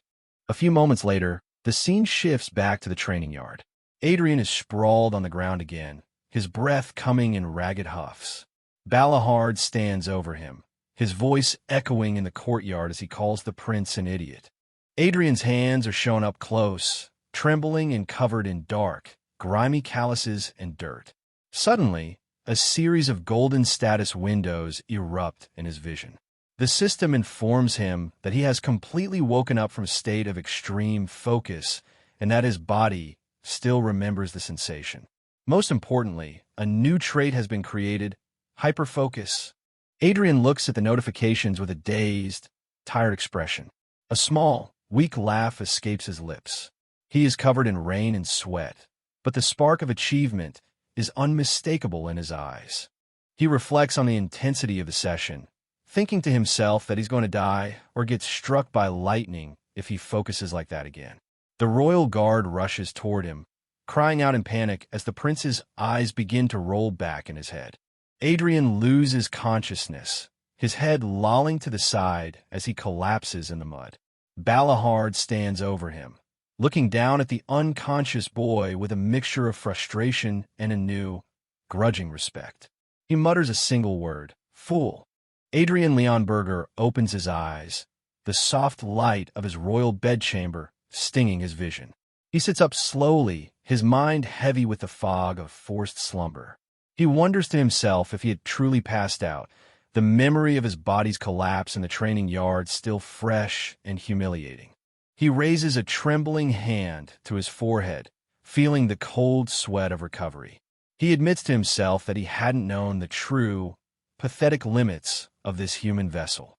After a lifetime of being a nearly indestructible object of war, the fragility of flesh is a lesson he is learning with every painful breath. His mind drifts back to the echoes of his past. He reflects on how, as a sword, he had achieved everything imaginable. He recalls the legendary figures who once held him, the nameless war hero whose deeds were lost to time, the peerless swordmaster, and the brutal mercenary lord. Each one had been a giant in their era, and he had been the edge that made them so. He sees the image of the founding king of Leonberger, a man he once considered his closest companion. The king stands amidst a field of blood, his armor dented and his gaze fixed on a future he would never see. Gruhorn had been there, gripped tight in the king's gauntlet hand, tasting the blood of empires. The spirit of the blade recalls leading numerous wars to victory, his essence advancing alongside the souls and bodies of the men he served. He was the invisible hand that guided the path of heroes, the constant witness to the rise and fall of greatness. He sees himself, as he once was, a magnificent blade suspended in the shimmering blue depths of a spiritual void. He was Gruhorn, the wise advisor and the silent mentor, a repository of combat wisdom that had survived for generations. Yet, despite the glory, a sense of isolation remains. He looks at Adrian's hands, now covered in the raw, ugly blisters and calluses of a month's hard labor. He reflects that during all those centuries of heroics, he was always just an outsider, a tool used by others, never the one to truly feel the earth beneath his feet or the weight of his own sweat. His current obsession stems from this realization. He recalls swinging his training sword until his consciousness failed him, driven by a manic need to succeed. He was taken over by the intoxicating sensation of finally reaping the fruits of his own labor, rather than the achievements of a master. In the present, Adrian stands in the center of his room, clenching his fist. He notes that at this rate, his physical body might fail before he can achieve his goals. He focuses his consciousness inward, attempting to find the balance between his ancient soul and this fragile frame. It has been over a month since the successful creation of his mana heart. He sits in a meditative pose on his bed, noting that there should finally be enough accumulated mana to proceed to the next stage of his transformation. As he breathes, the system within his mind flickers to life, confirming that through steady effort, he has successfully acquired a significant amount of mana. A blue light begins to emanate from his chest as the system notifies him that his body can now handle a higher threshold of energy. The room vibrates with a low, spiritual hum. A status window manifests, announcing that his mana heart has been expanded. The sapphire energy swirls around him like a protective cocoon, feeding into his very marrow. The expansion of the heart begins to work its magic on his physical form. The system notes that the increased mana flow has begun to alter his physique, burning away the lethargy of his previous life and reinforcing his muscles with a supernatural density. Adrian lets out a triumphant shout of yes as he stands, his eyes glowing with a newfound vitality. He feels the surge of power through his limbs, a sensation of strength he hasn't felt since his days as a weapon of legend. He moves toward a training sword resting on a rack, his movements fluid and precise. He reaches out and grips the hilt, his hand no longer shaking but closing around the wood with the confidence of a master. As he executes a series of experimental swings, the system grants him a new level of recognition. He has obtained the mastery of a sword learner. More importantly, it confirms that he is now capable of channeling the foundational basics of an aura. The training sword becomes wreathed in a flickering blue flame of pure energy. Adrian stares at the glowing wood, a predatory grin crossing his face. He realizes that he can finally handle the basics of true combat in this world. The door to the training courtyard opens, and Count Balahard enters, his expression as stern as ever. He notes with a hint of dry observation that the entire kingdom has begun to talk about the thing. Adrian, still holding his blade, asks with genuine curiosity what he means. Balahard stops, looking at his nephew with a weary sigh. He explains that he is referring to the bet Adrian made. He admits that the rumors have grown to the point where they are becoming a personal bother to him. The Count walks forward, his shadow looming over the prince. He tells Adrian that by now, he must surely understand that the choice he made was nothing short of stupid. He expects the boy to have realized the futility of his ancient methods. Adrian responds with a defiant smirk, standing his ground. He states clearly that he doesn't believe he has made any mistakes at all. The arrogance of the old prince has been replaced by the absolute certainty of a master. The prince suggests a change in plans, admitting that he isn't quite ready to face a double-chain warrior like his uncle just yet. He proposes sparring against a single-chain opponent first to test his foundations.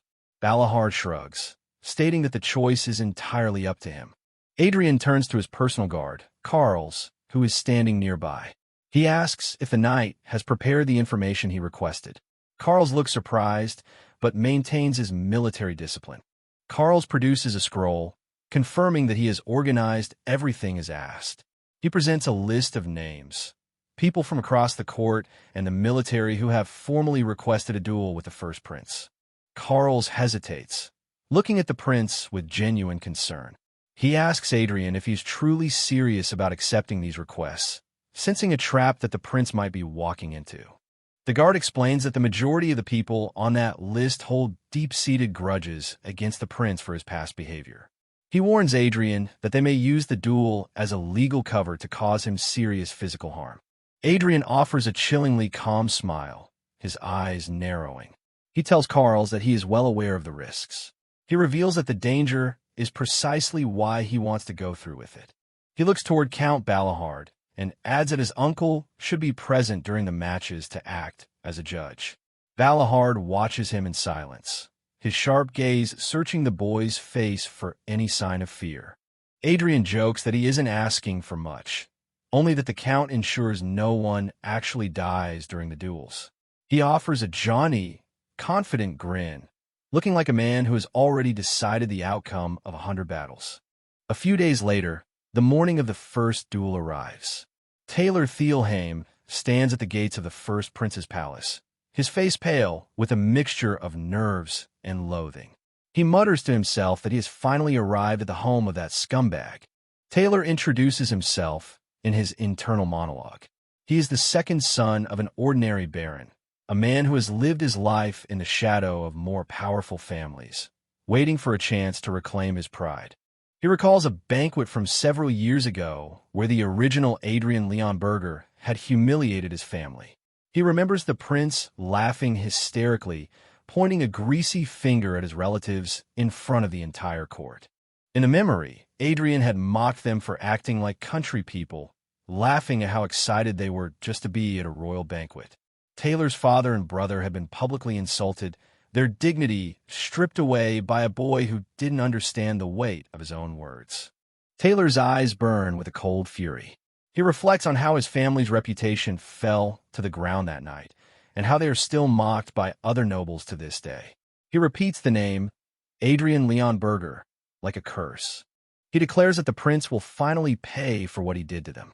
Stepping into the training yard, he formally greets the first prince, his voice tight with barely concealed rage as he faces the boy he hates most in the world.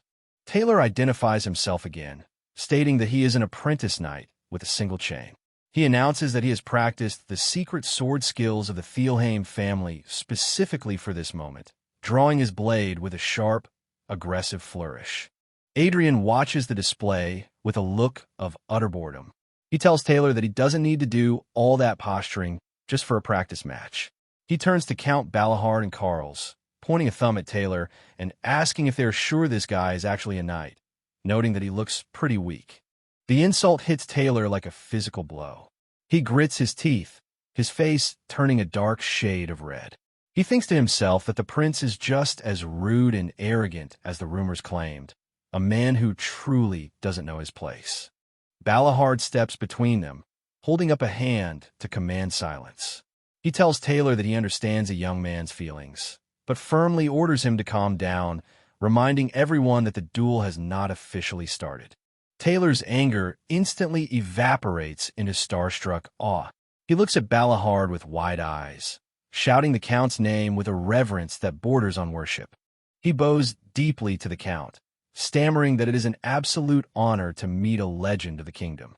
Balahard nods curtly, offering a polite but distant acknowledgement of the young man's greeting. Adrian interrupts the moment of hero worship, asking Taylor with a dry, flat tone if the boy even realizes he is standing in front of his prince.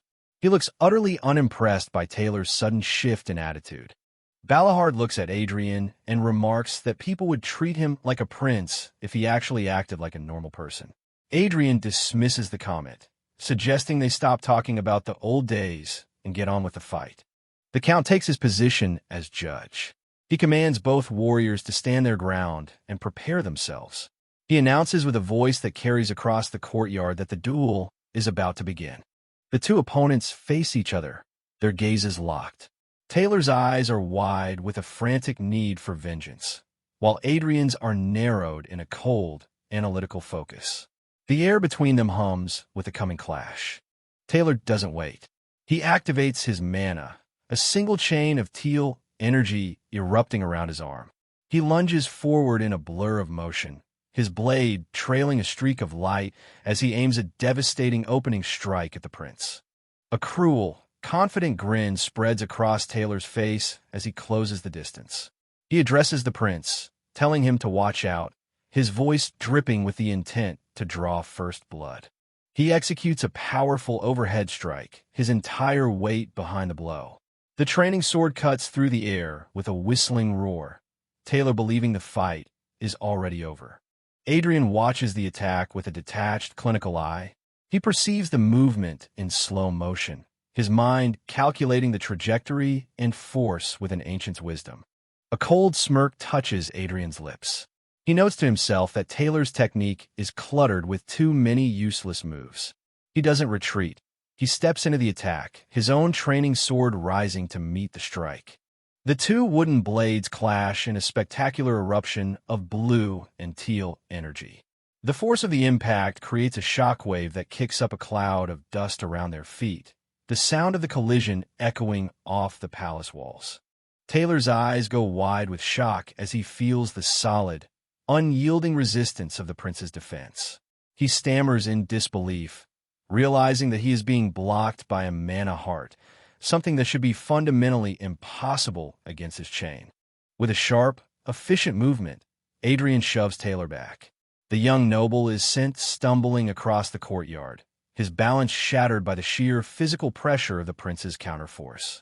Taylor manages to slide to a halt on his feet, his breath coming in ragged gasps. He looks at Adrian as if seeing a monster for the first time, his confidence completely shaken. He shouts that a mana heart shouldn't be able to block a mana chain. Adrian looks at him with a gaze of pure, mocking pity. He tells Taylor that the only reason it worked is because the boy only has a single, weak chain to begin with. Adrian taps his blade against his shoulder, his blue eyes flashing with a predatory light. He tells Taylor that the boy's attacks are merely tickling him, his voice echoing with a terrifying level of confidence. Suddenly, a strange sound begins to vibrate through the air. The guards and Carls look on in confusion, asking one another what that noise is coming from the prince's sword. Count Balahard's expression shifts from boredom to absolute, wide-eyed shock. He recognizes the phenomenon immediately. He whispers a single, legendary term, sword cry. Taylor screams a denial, refusing to accept the reality before him. He shouts that it's impossible and charges again, his movements frantic and desperate as he tries to overwhelm the prince with raw speed. The blades meet again in a blinding flash.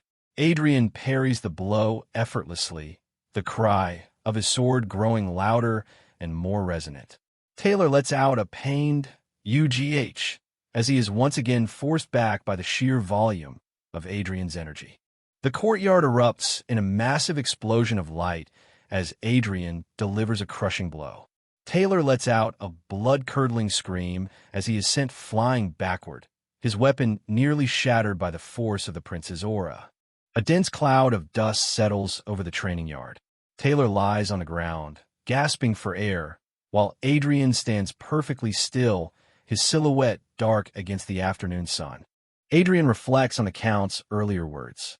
He admits to himself that it is indeed true that mana chains were designed to counter mana hearts, acknowledging the technical superiority of the modern system. He clutches his chest, feeling the intense strain on his internal organs. He can feel that his mana is on the verge of a dangerous reflux at any moment, the price of using such overwhelming force in a weak body. But his focus remains on Taylor. He looks at the fallen boy and confirms that Taylor is indeed the second son of Baron Thielheim. His voice is cold and commanding, devoid of the petty malice of his previous life. Adrian points his blade at Taylor, his posture radiating a quiet authority. He tells the boy that in order to truly fight, he must first learn to clear his head of petty emotions. The prince closes his eyes, entering a state of profound spiritual focus. He commands himself to focus entirely on his internal senses, withdrawing from the physical world to tap into the true source of his power. In his mind's eye, he experiences a sensation of falling into a deep, dark ocean. The palace and the duel vanish, replaced by an abyss of swirling blue energy.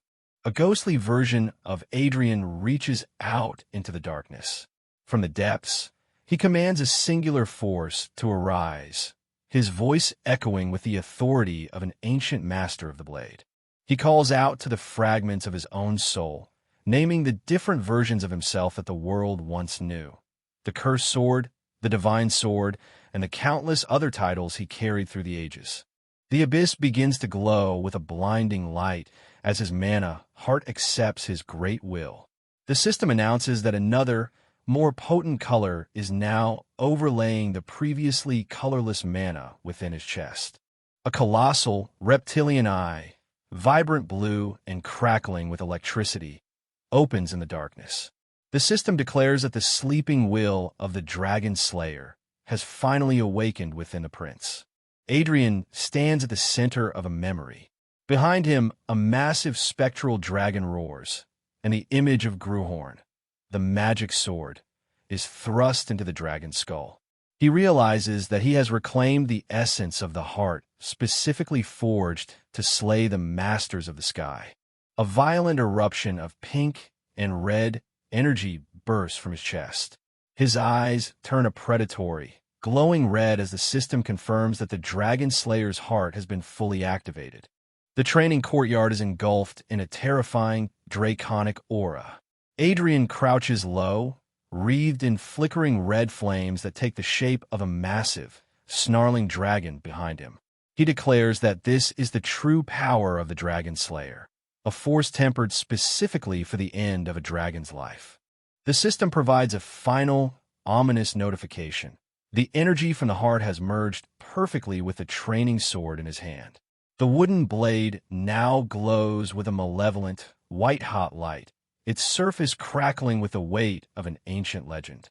Taylor Thielheim is frozen in a state of absolute, paralyzing terror.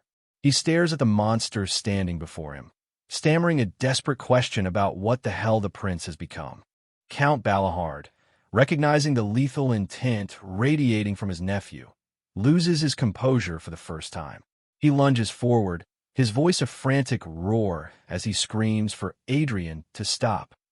It's too late. Adrian lunges, his movements no longer human but that of a diving predator. His eyes are fixed on Taylor with a gaze that promises only annihilation. He is a master ready to deliver a killing blow, the true song of the sword finally beginning to play. Exhaustion hangs heavy over the prince, yet his mind is sharp. He reflects with a grim finality that the first stage of his transformation has reached a conclusion. His eyes, narrowed and piercing, hold a weight that belies his youthful appearance, suggesting that the initial phase of his rebirth is over. Adrian looks toward his uncle with a gaze of absolute focus. He admits that he has a significant favor to ask before they continue their sparring. There is a chilling clarity in his voice as he addresses Count Balahard.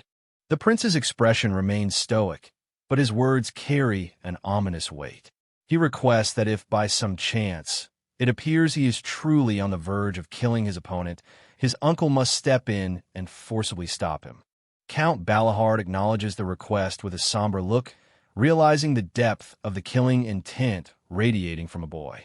He prepares his own power, a brilliant surge of teal mana crackling around him, ready to act as the final line of defense against the prince's burgeoning lethality. The clash is instantaneous and violent. Adrian lunges forward, but Balahard's defense is absolute. The impact of their mana creates a blinding explosion of sapphire and white light. The force is so immense that Adrian is sent reeling backward, the ground beneath his feet shattering from the pressure. Dust and smoke billow through the courtyard as the Count stands unmoved, a pillar of iron-willed discipline. Adrian lies sprawled against the stone wall, his breath coming in ragged huffs. The sheer gap in power is laid bare in the silence following the strike. The atmosphere turns lethal as the royal guards close in. They draw their blades in a blur of silver, their faces masks of protective fury. They surround the Count, their weapons leveled at his throat for daring to strike the first prince with such force. The lead guard demands to know what Balahard thinks he is doing. His voice is a low snarl as he warns the Count that, depending on the circumstances, he could be charged with the murder of a member of the royal family. From the dirt, Adrian raises a hand and commandingly tells the guards to stand back. He struggles to find his footing, leaning heavily on his training sword. He informs his protectors that he was the one who asked for such a demonstration. Wiping blood and grime from his mouth, Adrian stares at his uncle with a mixture of respect and frustration. He grumbles to himself that while he did ask for the Count to intervene, he certainly never asked to be knocked unconscious. The prince's strength finally fails him. He collapses forward, his consciousness slipping away into the dark. The guards cry out in panic as His Highness falls, their shouts echoing against the cold palace walls. Adrian wakes in the quiet of his chambers, his hand instinctively clutching his chest. He stares at the flickering blue light of his mana heart, relieved to find that it hasn't been shattered into pieces by the Count's overwhelming force. He reflects on the encounter, noting that his uncle's strength is clearly in a different league compared to any low-level warrior. He acknowledges the danger of taking such a hit head-on, realizing how close he came to a total spiritual collapse. Fortunately, he senses no serious aftereffect from the clash. He sits in the center of his bed, his aura stable once more, the sapphire energy pulsing with a steady, rhythmic heat. A wide, jubilant grin breaks across his face. He lets out a laugh, celebrating the fact that in the end, it all worked out. He declares with pride that he actually managed to win the spar, achieving his immediate goal despite the physical cost. Count Balahard enters the room, his expression dry as he asks what the boy could possibly be so happy about. Adrian looks up, startled, his smile faltering as he faces his mentor once more. The Count stands tall, his arms crossed. He demands to know what the prince was trying to achieve, his voice echoing with the authority of a seasoned commander who demands an explanation for the chaos. Balahard's face twists with a mix of confusion and anger. He asks what kind of unlawful sword technique Adrian was using, emphasizing that he certainly never taught the boy anything so dark or refined. Adrian looks him directly in the eye and simply states that he was only staying true to the fundamental essence of the sword. His voice is calm, carrying the wisdom of the ancient soul within him. The Count is silent for a long moment. He reflects that a mere brat who has never seen real combat shouldn't be talking about the essence of a blade. However, he admits that the killing intent Adrian displayed is indeed one of the blunt and unpleasant truths of the warrior's path. The prince is surprised by the admission. He notes that he expected a lecture on how the path of the sword is meant for spiritual completion, but his uncle seems more grounded in the bloody reality of war. Balahard gazes out at the distant fortress, the weight of his own history visible in his eyes. He identifies himself as a soldier rather than a knight, explaining that he is someone who walks the path of victory, not of righteousness. He turns back to Adrian with a sharp warning. He tells the boy that his sword went too far, cautioning him that when killing intent runs excessively, a warrior can no longer distinguish between friend and foe. Adrian offers a slight, knowing smirk. He asks if that isn't exactly why the Count is making such a fuss, to ensure his nephew doesn't lose himself to the bloodlust. The Count narrows his eyes, telling Adrian he will be watching closely to see if the prince gets devoured by his own inner demons or if he can truly master the darkness he has awakened. Adrian stands before his opponent, acknowledging the young man as Taylor Thielheim. The prince's gaze is no longer mocking, but the analytical stare of a predator assessing its prey. He tells Taylor that he has worked incredibly hard over the past 3 days. The boy stands opposite him, his breath heavy, clutching his blade with white-knuckled desperation. Adrian reflects on the fact that Taylor has been on the receiving end of his uncontrollable killing intent for 3 straight days. He acknowledges that the boy's persistence is genuine and commendable. The prince asks Taylor if he isn't frustrated. He suggests that the boy would probably feel better if he had managed to land a single strike, but notes with a hint of pity that Taylor simply wasn't capable of it. Adrian signals to Adelia, who approaches carrying a heavy, ornate wooden chest bound in dark iron. She moves with a mix of curiosity and hesitation, wondering what her master has planned. The prince looks Taylor in the eye, the image of the old, arrogant Adrian hovering behind him like a ghost. He admits that he knows he did terrible things to Taylor's family in the past. He presents the chest, explaining that it contains cash and a letter of apology addressed to Baron Thielheim. He acknowledges that it might not fully make up for his past actions, but it is a step toward restitution. Taylor is left stunned, clutching the heavy chest as he watches the prince walk away. The hatred that fueled him for years is suddenly replaced by a confusing sense of debt and dawning respect. Adrian looks back over his shoulder, thinking to himself that while he has no obligation to clean up the previous prince's mess, he believes that if that ruffian caused damage, a price should be paid. Taylor bows deeply, his voice trembling as he offers his thanks. The news of the sparring matches ripples through the kingdom.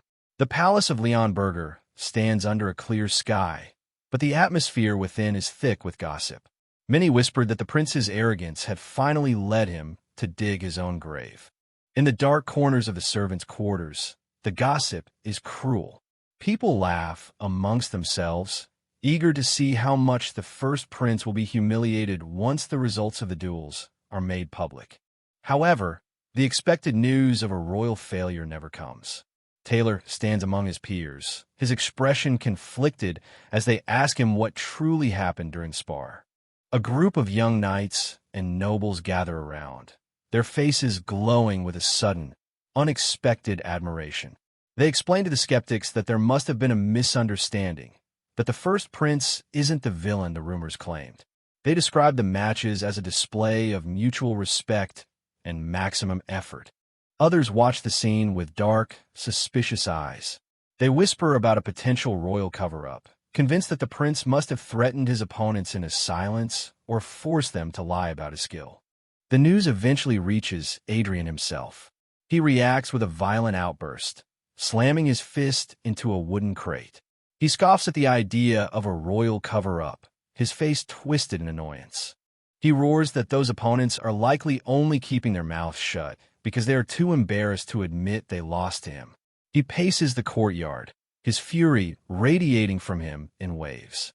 Count Balahard watches the display with a dry, amused smile. Adrian mutters that the nobles clearly have nothing better to do than spread nonsense. Balahard retorts that such a comment is rich coming from someone like him. Adrian grabs Taylor by the shoulder, a manic, fiery intensity in his eyes. He commands the boy to go out and spread the actual results of the spars, his tone demanding and absolute. Taylor frantically agrees, desperate to appease the prince's wrath. Once the boy leaves, Adrian crosses his arms with a look of self-satisfaction.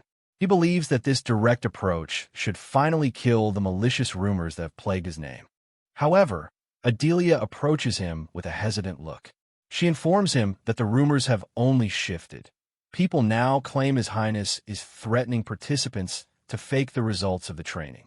Adrian's expression flatlines into one of pure, silent disappointment. He sighs, a blue aura of determination erupting around him once more. He tells himself to just forget it all and focus on what truly matters. He decides that the only answer to the whispers is more training. The days and nights blur together in a montage of motion. Adrian swings his blade thousands of times, his body a whirlwind of blue energy. He pushes himself through the rain and the dark, his resolve hardening with every strike. He stands in the center of the yard, his mana heart pulsing with a fierce, brilliant light. He has become a study in focused power, his gaze reflecting the ancient warrior spirit that has finally taken full command of his flesh. Adrian turns to Carls and asks how many people are left on the sparring list. The knight checks a scroll, reporting that the person arriving today is the very last one. The prince lets out a weary sigh, admitting that apprentice knights will no longer suffice for his training. He needs a greater challenge to test the new limits of his strength. Carls looks at him with a grim, serious expression. He warns the prince that the final opponent is not an apprentice, but a knight who has truly mastered the art of the sword. The knight explains that this person doesn't just rely on family status. They joined the knight order specifically to refine their lethal skills. The image of a blue blade and a silver shield serves as a reminder of the pedigree of the coming challenger. Adrian's eyes flare with interest as he hears the opponent is a knight of the prestigious Iron Lion Order. A predator's grin spreads across his face, sensing that he has finally found a worthy test. The name of the challenger is finally revealed, Arwen Kurgan. As she enters the courtyard, the sunlight glints off her polished silver armor. Her long, dark hair flows over her shoulders, but her gaze remains cold and professional. The royal guards whisper amongst themselves, confirming her identity. They note the emblem of the Iron Lion Knight Order on her armor, their voices filled with a mix of awe and trepidation as they watch her approach. Arwen stands like a phantom among a field of roses, her beauty matched only by her reputation for lethal efficiency. She is known as the flower blooming atop a cliff and the thorny rose, the woman who has broken the hearts of all men who dared to challenge her. The guards are mesmerized by her presence, calling her an extraordinary beauty. They are stunned that someone of her high standing would come to the first prince's palace of her own accord just for a spar. The camera focuses on Arwen's profile as she draws her blade. She carries herself with a grace that is both elegant and terrifying, a master of her craft who has no patience for royal incompetence. A guard lets out a cynical laugh, noting that if the prince ends up being publicly humiliated by her, it would be a truly hilarious sight. Arwen looks toward Adrian, her violet eyes sharp and discerning, ready to see if the rumors of the prince's transformation hold any truth. Adrian addresses Count Balahard with a calm that feels entirely out of place for a 15-year-old boy. He notes that he has a specific favor to ask of his uncle before their next sparring session begins. The Count, sensing the shift in the atmosphere, asks what the boy could possibly want now. Adrian's gaze is cold and level, his eyes reflecting a depth of combat experience that no living man should possess. He requests that if, at any point, the Count senses he is truly about to kill his opponent, Balahard must step in and stop him immediately. It is a request born of an ancient warrior's self-awareness of his own lethality. The demonstration of that lethality is instantaneous. Adrian lunges forward, but his movement is infused with a darkness that even Taylor Thielheim can sense. Balahard, recognizing the danger, doesn't hesitate to act as the failsafe the prince requested. A brilliant surge of teal-colored mana erupts from Count Balahard. He activates his superior mana chain, the energy crackling with a high-pitched hum as he moves to intercept the prince. He strikes with a force intended to neutralize rather than harm. but the pressure of his power is overwhelming. The two forces collide in a spectacular explosion of light and stone. Adrian is sent flying backward, his body a blur of motion as he crashes into the courtyard wall. The impact is so severe that it shatters the stone beneath him, sending a cloud of dust and debris into the air. Balahard stands unmoved, a pillar of hardened discipline amidst the settling smoke. He watches the fallen prince, his own mana chain still flickering around his arm. Adrian lies sprawled in the wreckage of the wall, the silence following the strike heavy with the weight of the gap between them. The atmosphere turns lethal as the royal guards, unable to comprehend the nuance of the training, draw their blades. They surround Count Balahard in a defensive circle, their steel gleaming as they move to protect the fallen prince from what they perceive as a murderous assault. The lead guard's voice is a low, dangerous snarl as he demands an explanation for Balahard's actions. He warns the Count that, regardless of his status, he could be charged with the murder of a member of the royal family for such a violent display of force. From the rubble, Adrian pushes himself up with a command for the guards to stand back. His voice is ragged, but carries a weight of absolute authority. He informs them that he was the one who asked for the demonstration, exonerating his uncle even as he struggles to stay on his feet. Wiping blood and dust from his face, Adrian stares at Balahard with a mixture of respect and frustration. He grumbles internally that while he did ask the Count to stop him, he never specifically asked to be knocked unconscious in the process. The prince's physical limits are finally reached. His eyes roll back, and he collapses once more, his consciousness slipping away as the guards cry out in panic. The courtyard rings with the sound of his name as they scramble to reach his side. Adrian wakes in the quiet of his bedchamber, his hand instinctively clutching his chest. He stares at the flickering blue light of his mana heart, relieved to find that it has survived the Count's overwhelming strike without shattering. He reflects on the encounter, acknowledging that his uncle's strength is in a different league entirely from a common warrior.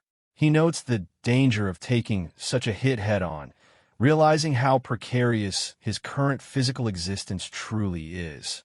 Fortunately, he senses no permanent damage to his energy circuits. He sits in the center of the bed, his aura beginning to pulse with a steady, rhythmic heat once more. The recovery process has already begun to strengthen the foundations of his new body. A wide, jubilant grin spreads across Adrian's face as he celebrates a victory that no one else can see. He laughs to himself, noting that despite the physical cost, he actually managed to win the spar in his own way. Count Balahard enters the room, his expression dry and unimpressed as he asks what the boy could possibly be so happy about. Adrian looks up, his smile faltering as he faces the man who just drove him through a stone wall. The Count stands tall, his arms crossed as he demands to know what the prince was trying to achieve. His voice is a low rumble of command, seeking the truth behind the boy's sudden and dangerous shift in behavior. Balahard asks specifically about the unlawful sword technique Adrian displayed, his face twisted in a mix of confusion and anger. He emphasizes that he certainly never taught the boy anything so refined or lethal. Adrian looks him directly in the eye and simply states that he was only staying true to the fundamental essence of the sword. The statement is delivered with the calm certainty of a master addressing a student, despite their difference in rank and power. The Count remains silent for a long moment, processing the boy's words. He reflects that a mere brat shouldn't be speaking of such things, but he admits that the killing intent Adrian showed is one of the blunt and unpleasant truths of the warrior's world. Adrian is genuinely surprised by the admission. He notes that he expected a lecture on the righteousness of the blade, but his uncle seems far more concerned with the practical reality of victory and defeat. Balahard identifies himself as a soldier first and foremost, a man who walks the path of victory rather than some abstract concept of knightly virtue. His gaze is fixed on the horizon, the weight of his own history visible in his eyes. He turns back to Adrian with a final, sharp warning. He tells the boy that his sword went too far, cautioning him that when killing intent becomes excessive, a warrior loses the ability to distinguish between friend and foe. Adrian offers a slight, knowing smirk, asking if that isn't exactly why the Count is making such a fuss, to ensure his nephew doesn't lose himself to the very darkness he has awakened. Balahard narrows his eyes, telling the prince he will be watching closely to see if Adrian is consumed by his own inner demons or if he can truly master the power he is seeking to reclaim. The narrative moves through 3 grueling days of constant, focused sparring. The sound of clashing wood and the smell of ozone fill the air as the prince pushes himself past every reasonable limit. Adrian stands before his opponent, identifying him as Taylor Thielheim. The prince's gaze is no longer one of mockery, but of a master acknowledging the hard work of a subordinate. He tells Taylor that he has worked hard over the past 3 days, his voice devoid of the cruelty that used to define his every interaction. Taylor stands opposite him, looking battered and confused by the change in the prince's tone. The prince reflects on the fact that Taylor has been on the receiving end of his uncontrollable killing intent for the duration of their practice. He acknowledges that the boy's persistence is genuine and commendable. Adrian asks Taylor if he isn't frustrated by the one-sided nature of their matches. He suggests that Taylor would feel better if he had landed at least one blow, but notes with a hint of pity that the boy simply wasn't capable of it. Adrian signals to a maid, who approaches carrying a heavy, iron-bound chest. Adelia Byron looks on with wide eyes, wondering what her master has planned for the young noble. The prince looks at Taylor, the image of the old, arrogant Adrian hovering like a dark memory. He admits that he knows he did bad things to Taylor's family in the past. He presents the chest, explaining that it contains cash and a letter of apology addressed to Baron Thielheim. He acknowledges that it might not fully make up for his past actions, but it is a step toward restitution. Taylor is left stunned, clutching the heavy chest as he watches the prince walk away. The hatred that fueled him for years is suddenly replaced by a confusing sense of debt and dawning respect. Adrian looks back over his shoulder, thinking to himself that while he has no obligation to clean up the previous prince's mess, he believes that if that ruffian caused damage, a price should be paid. Taylor bows deeply, his voice trembling as he offers his thanks. The news of the sparring matches ripples through the kingdom. The palace of Leon Berger stands under a clear sky, but the atmosphere within is thick with gossip. Many whispered that the prince's arrogance had finally led him to dig his own grave. In the dark corners of the servants' quarters, the gossip is cruel. People laugh amongst themselves, eager to see how much the first prince will be humiliated once the results of the duels are made public. However, the expected news of a royal failure never comes.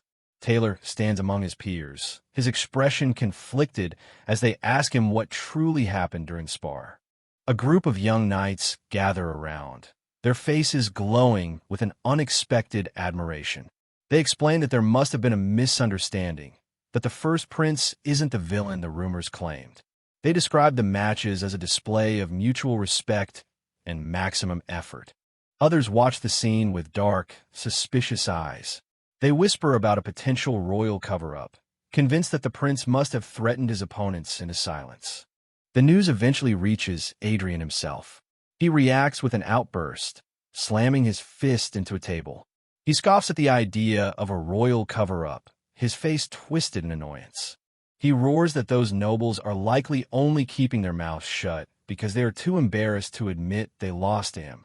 He paces the courtyard, his fury radiating from him in waves. Count Balahard watches the display with a dry, amused smile.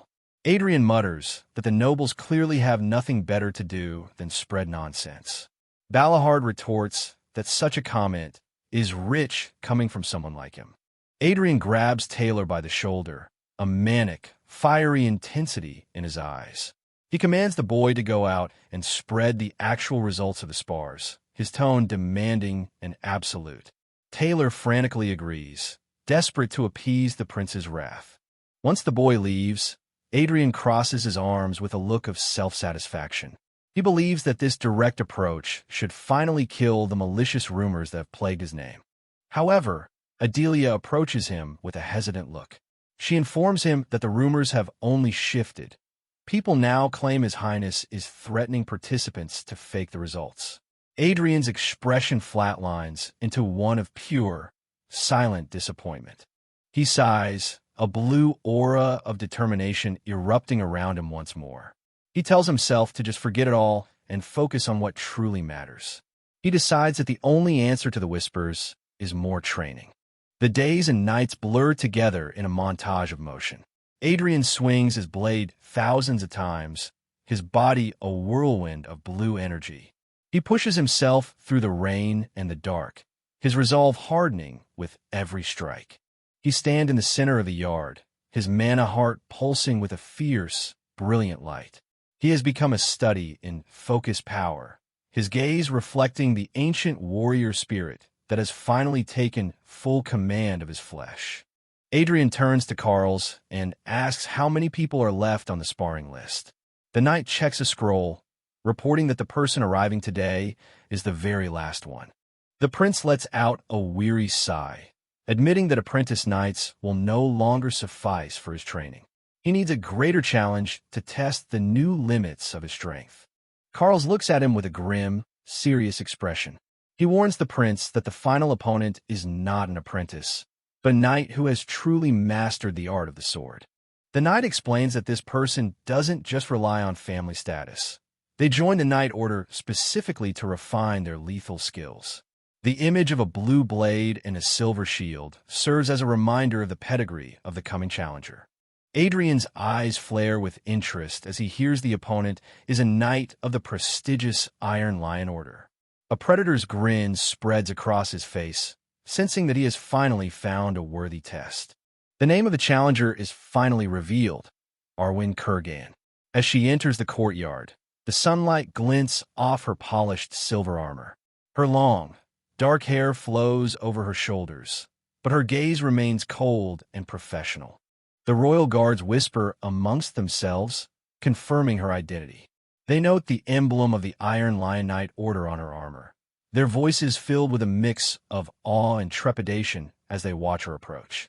Arwen stands like a phantom among a field of roses, her beauty matched only by her reputation for lethal efficiency.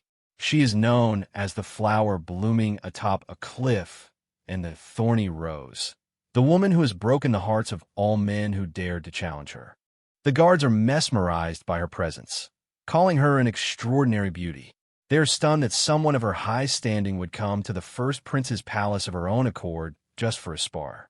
The camera focuses on Arwen's profile as she draws her blade. She carries herself with a grace that is both elegant and terrifying, a master of her craft who has no patience for royal incompetence. A guard lets out a cynical laugh, noting that if the prince ends up being publicly humiliated by her, it would be a truly hilarious sight. Arwen looks toward Adrian, her violet eyes sharp and discerning, ready to see if the rumors of the prince's transformation hold any truth. Adrian steps forward, meeting Arwen's gaze with an unwavering focus. He asks her directly what she thinks, his voice steady and devoid of his previous arrogance. Arwen draws her blade with a sharp, metallic sound. She acknowledges that while she is currently only a trainee, she remains a knight sworn to the Leonberger royal family. She clarifies that she would never show intentional disrespect toward His Highness. However, a faint, predatory smile touches her lips. She states that if the prince allows it, she believes she is fully qualified to accept the reward of their coming wager. Her mana begins to flare, a vibrant teal energy that mirrors her lethal intent. Adrian's eyes glow with a fierce, sapphire light as he accepts the challenge. He mutters "well said" to himself, his own aura expanding to meet hers in a clash of invisible pressure. He warns her not to regret those words later. The two warriors face each other, the training courtyard suddenly feeling too small to contain the power radiating from them both. The duel begins in a blur of motion. Adrian and Arwen clash in the center of the yard, their wooden blades creating a shockwave of energy that clears the dust from the ground. They are a whirlwind of red and blue light, moving with a speed that defies the human eye. Arwen executes a high-speed spin attack, her blade trailing streaks of teal energy. Adrian parries with the economy of a master, but the force of her strike is immense, testing the limits of his new mana heart. The prince's eyes suddenly turn a glowing, predatory red. A dark, jagged smirk crosses his face as he prepares to unleash the true power he has been cultivating. A massive eruption of pink and white energy bursts from Adrian's chest. The air screams as the power of the Dragon Slayer's heart is fully activated, the pressure of his aura threatening to crush everything around him. Arwen lets out a choked "Kach" as she is forced to defend against the sudden surge. Arwen's expression shifts to one of pure shock. She realizes with a sinking feeling that the prince is incredibly fast, far faster than he was even a single day ago. She struggles to keep up with his relentless assault. Behind Adrian, a massive spectral dragon roars, its form made of flickering red flames. Arwen wonders to herself if the prince had been hiding his true strength all along, or if he is evolving even as they fight.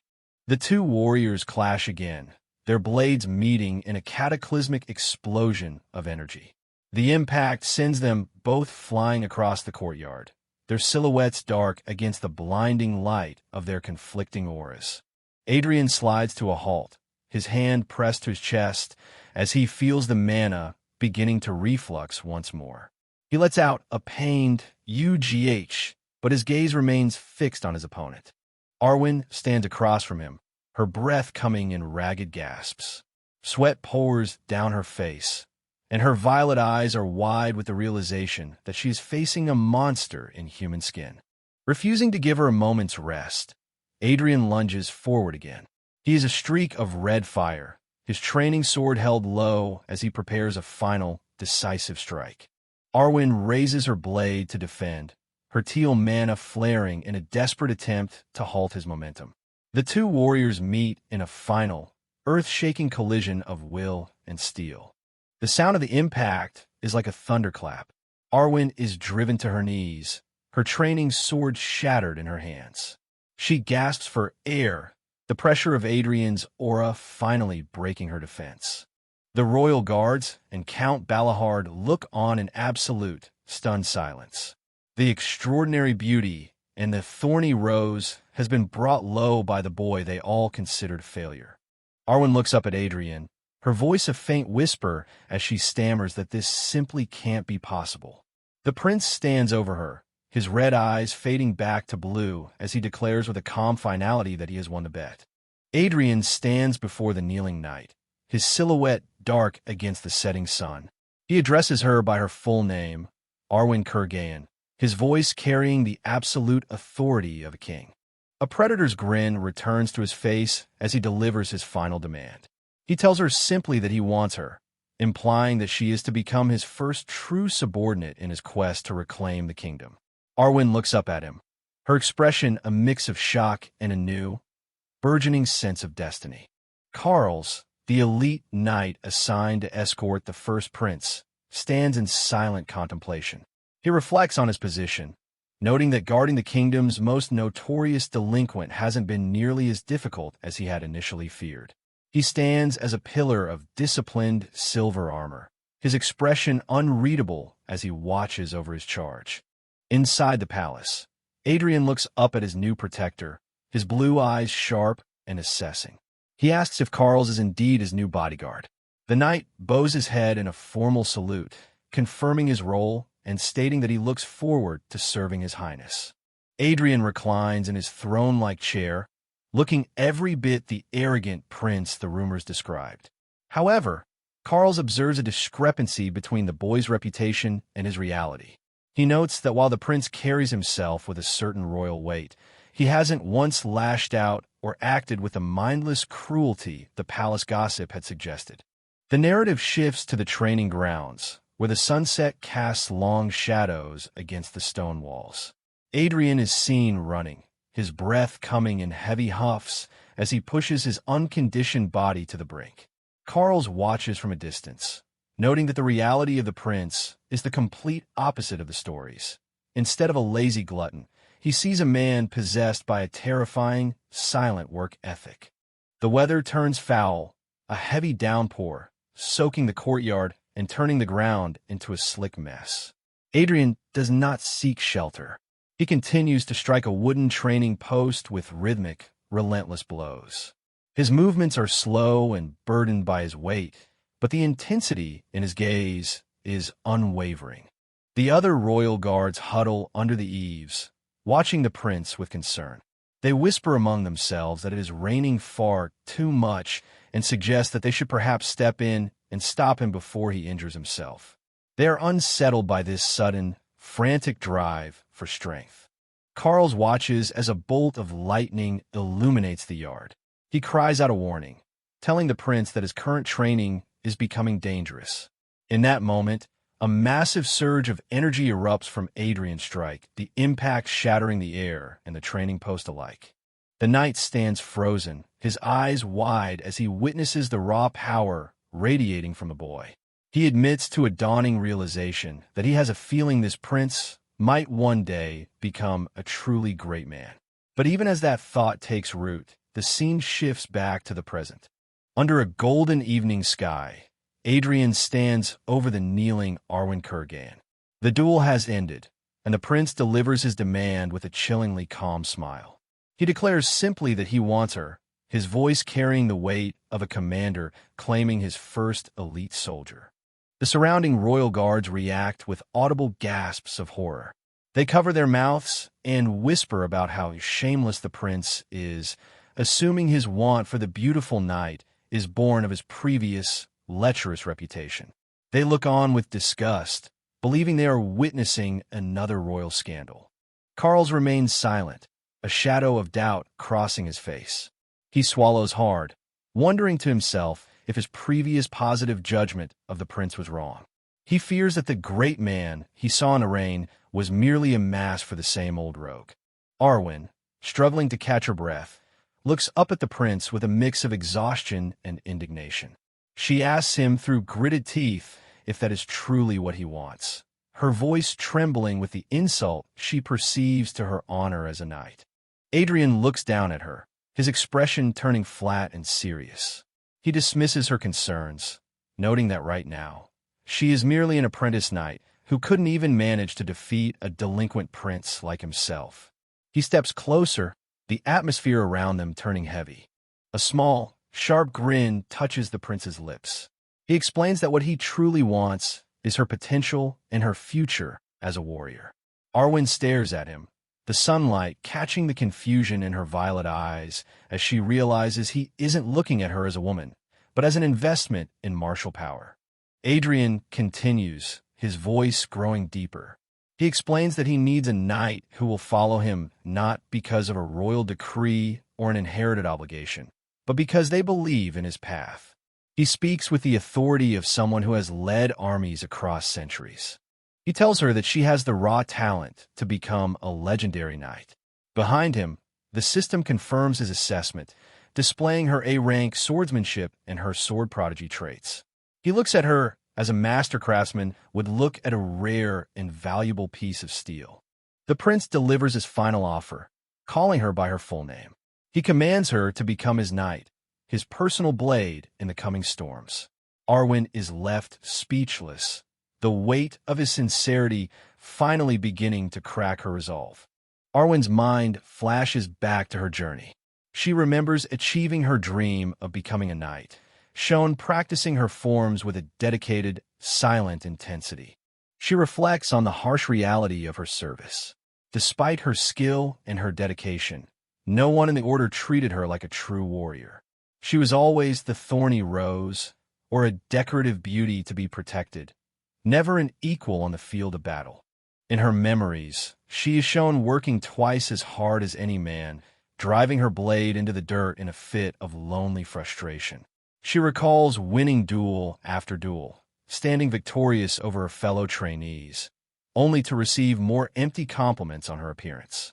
Even as she defeated everyone in her path, the recognition she craved remained out of reach.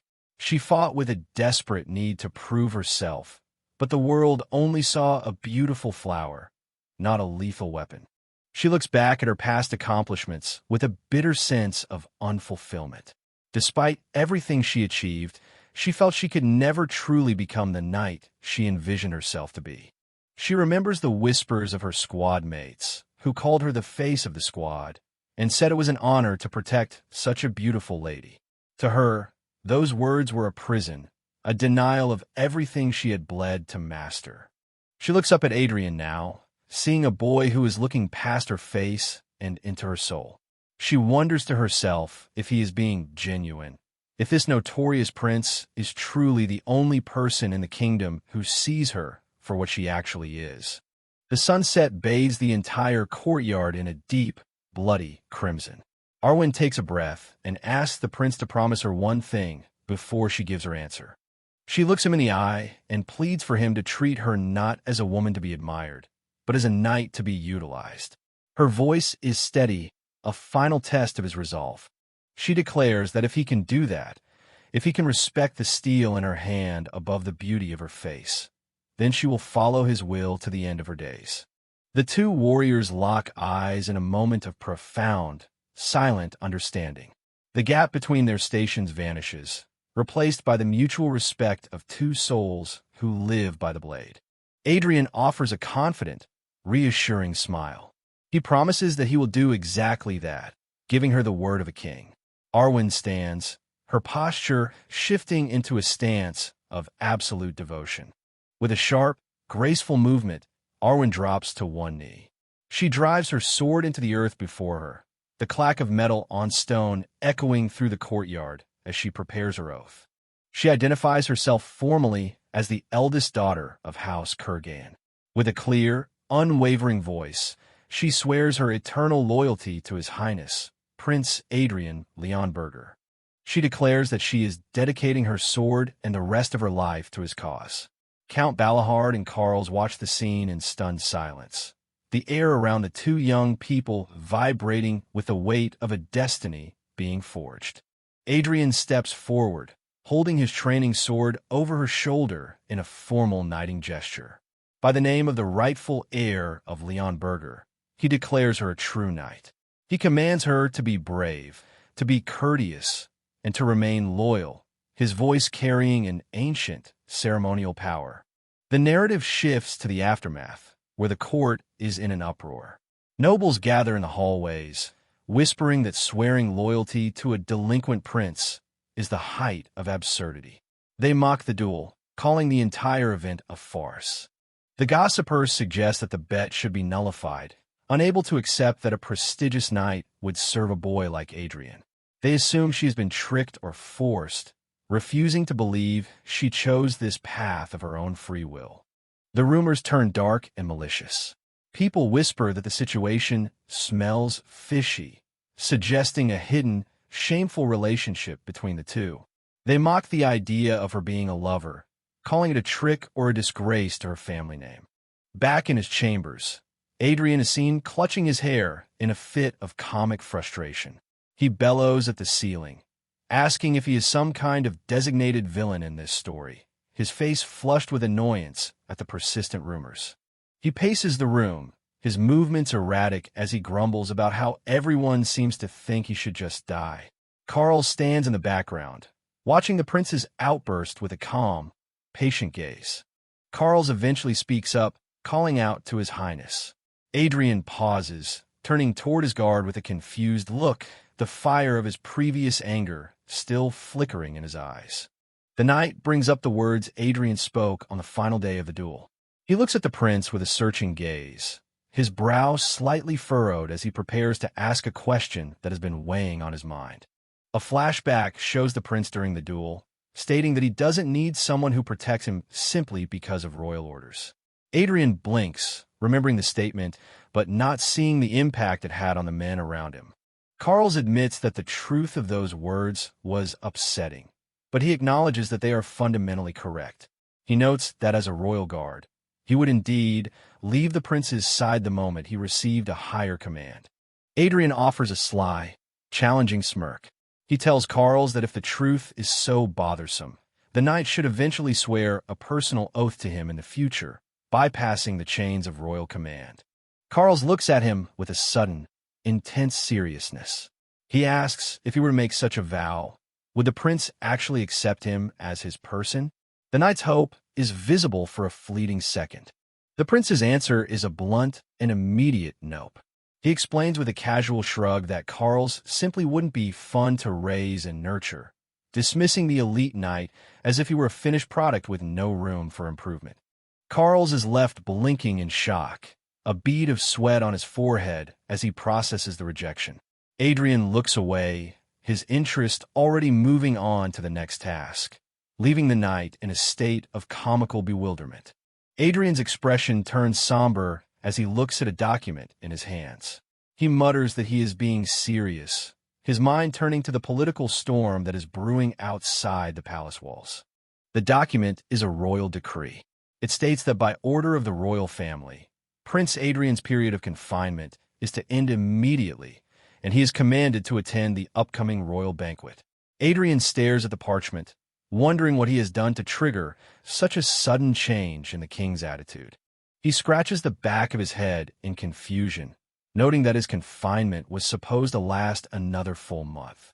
He wonders why his father would suddenly bring him back into the public eye so early.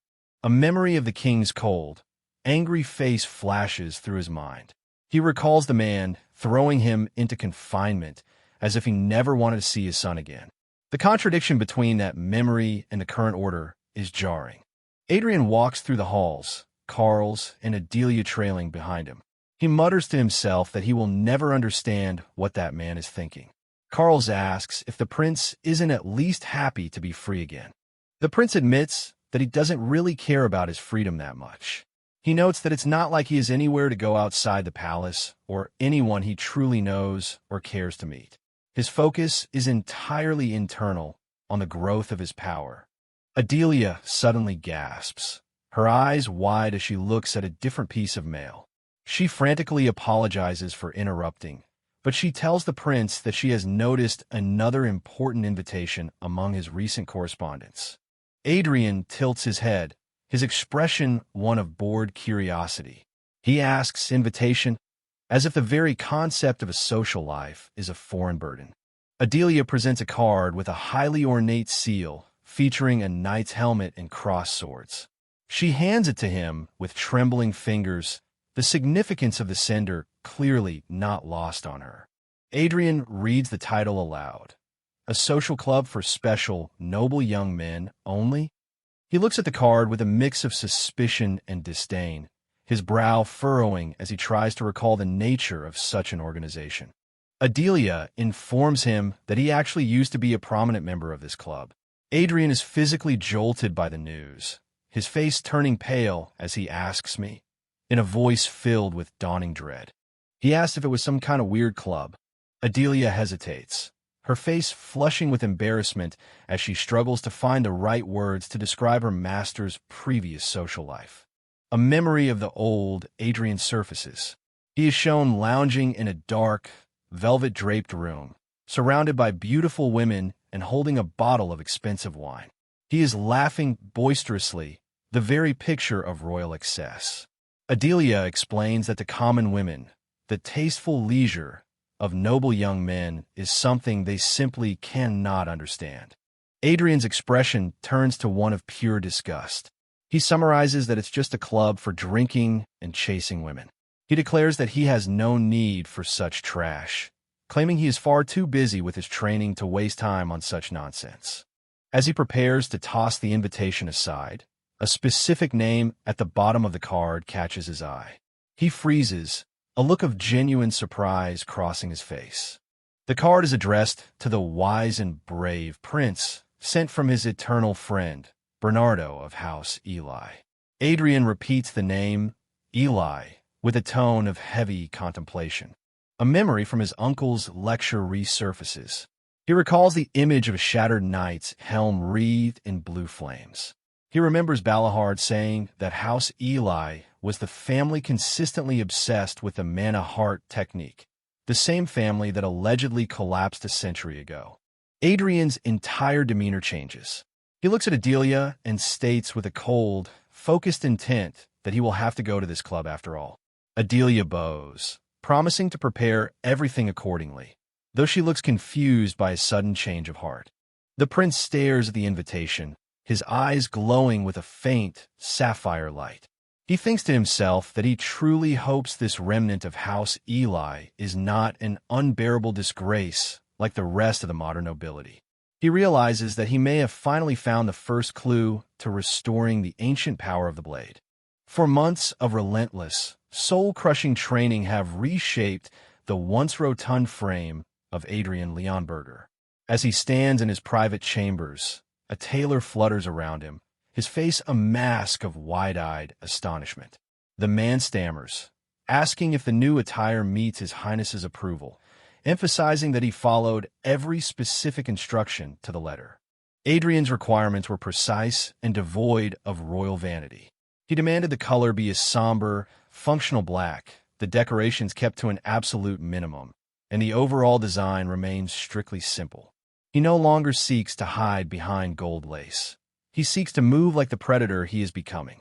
The prince stands before a mirror, a shimmering golden light reflecting off his lean, newly defined silhouette. Even the tailor is forced to admit that despite the lack of typical royal finery, the prince's natural charisma has reached a height it never touched before. The boy king is gone, replaced by a young man who radiates a quiet, lethal gravity. Adrian studies his reflection with a clinical eye. He acknowledges that he has indeed lost a staggering amount of weight. The tailor interjects, breathless with excitement, noting that the prince's measurements have been reduced by more than half. It is a physical transformation that defies the expectations of everyone in the palace. The tailor eagerly offers to begin work on a new, even grander outfit for the upcoming royal banquet, assuming the prince will want to show off his new form. The man's face is alight with the prospect of crafting something worthy of this new Adrian. Adrian stops him with a simple, knowing smile. He tells the man to wait just a little longer, predicting that by the time the banquet arrives, his measurements will have changed yet again.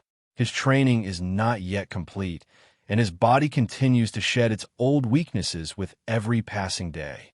A few days later, the gates of the palace swing open to allow a magnificent royal carriage to pass through the bustling city streets. Adrian is finally heading toward the exclusive social club for noble young masters, a destination he views with a mixture of boredom and strategic necessity. Carls, his ever-faithful guard, rides alongside the carriage, his gaze sharp and vigilant. Inside the plush interior of the coach, Adrian lets out a long, weary yawn. He reflects on the sheer exhaustion of maintaining the facade of a prince. To a soul accustomed to the simplicity of the battlefield, the endless layers of ceremony feel like a heavy, invisible chain. He grumbles to himself about the suffocating weight of it all, the specific clothes, the rhythmic swaying of the carriage, and the constant presence of the guards. To him, the life of a royal is not a privilege, but an unbearably tedious burden. Adrian's gaze shifts to his maid, Adelia Byron, who sits quietly across from him. His eyes narrow as he notices a faint, jagged scar on her skin. He asks her directly about the mark, his curiosity piqued by the history it might represent. Adelia flinches slightly, her gaze dropping to her lap. She speaks in a hushed, apologetic tone, claiming the injury was entirely due to her own incompetence. She insists that His Highness had every reason to scold her for the matter, her words reflecting the deep-seated fear she once felt for her master. The truth of the scar hits Adrian like a cold wind. A montage of the old Adrian flashes through his mind, a spoiled child shouting about country bumpkins and claiming ownership over everything he touched. He is revolted by the memory, asking himself just how truly wretched this original boy was. Everywhere he turns, he discovers a new horror story left behind by the ruffian whose skin he now wears. A realization strikes him. Despite spending months in her company, he realizes he doesn't even know his own maid's name. He watches her, noting her constant state of trepidation and the way she flinches at his every move. Breaking the silence of the carriage, he asks her for her name. Adelia looks up, her eyes wide with shock at such a basic, human request from a prince who usually viewed servants as furniture. She stammers out her identity, Adelia Byron. Adrian's expression instantly shifts from curiosity to profound, internal shock. The name Bayern echoes through his ancient soul with the force of a thunderclap. He repeats the name Bayern in a whisper, his mind racing through the corridors of history.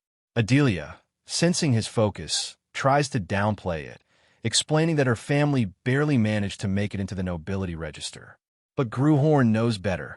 He reflects that he never imagined he would hear that legendary name again in this place.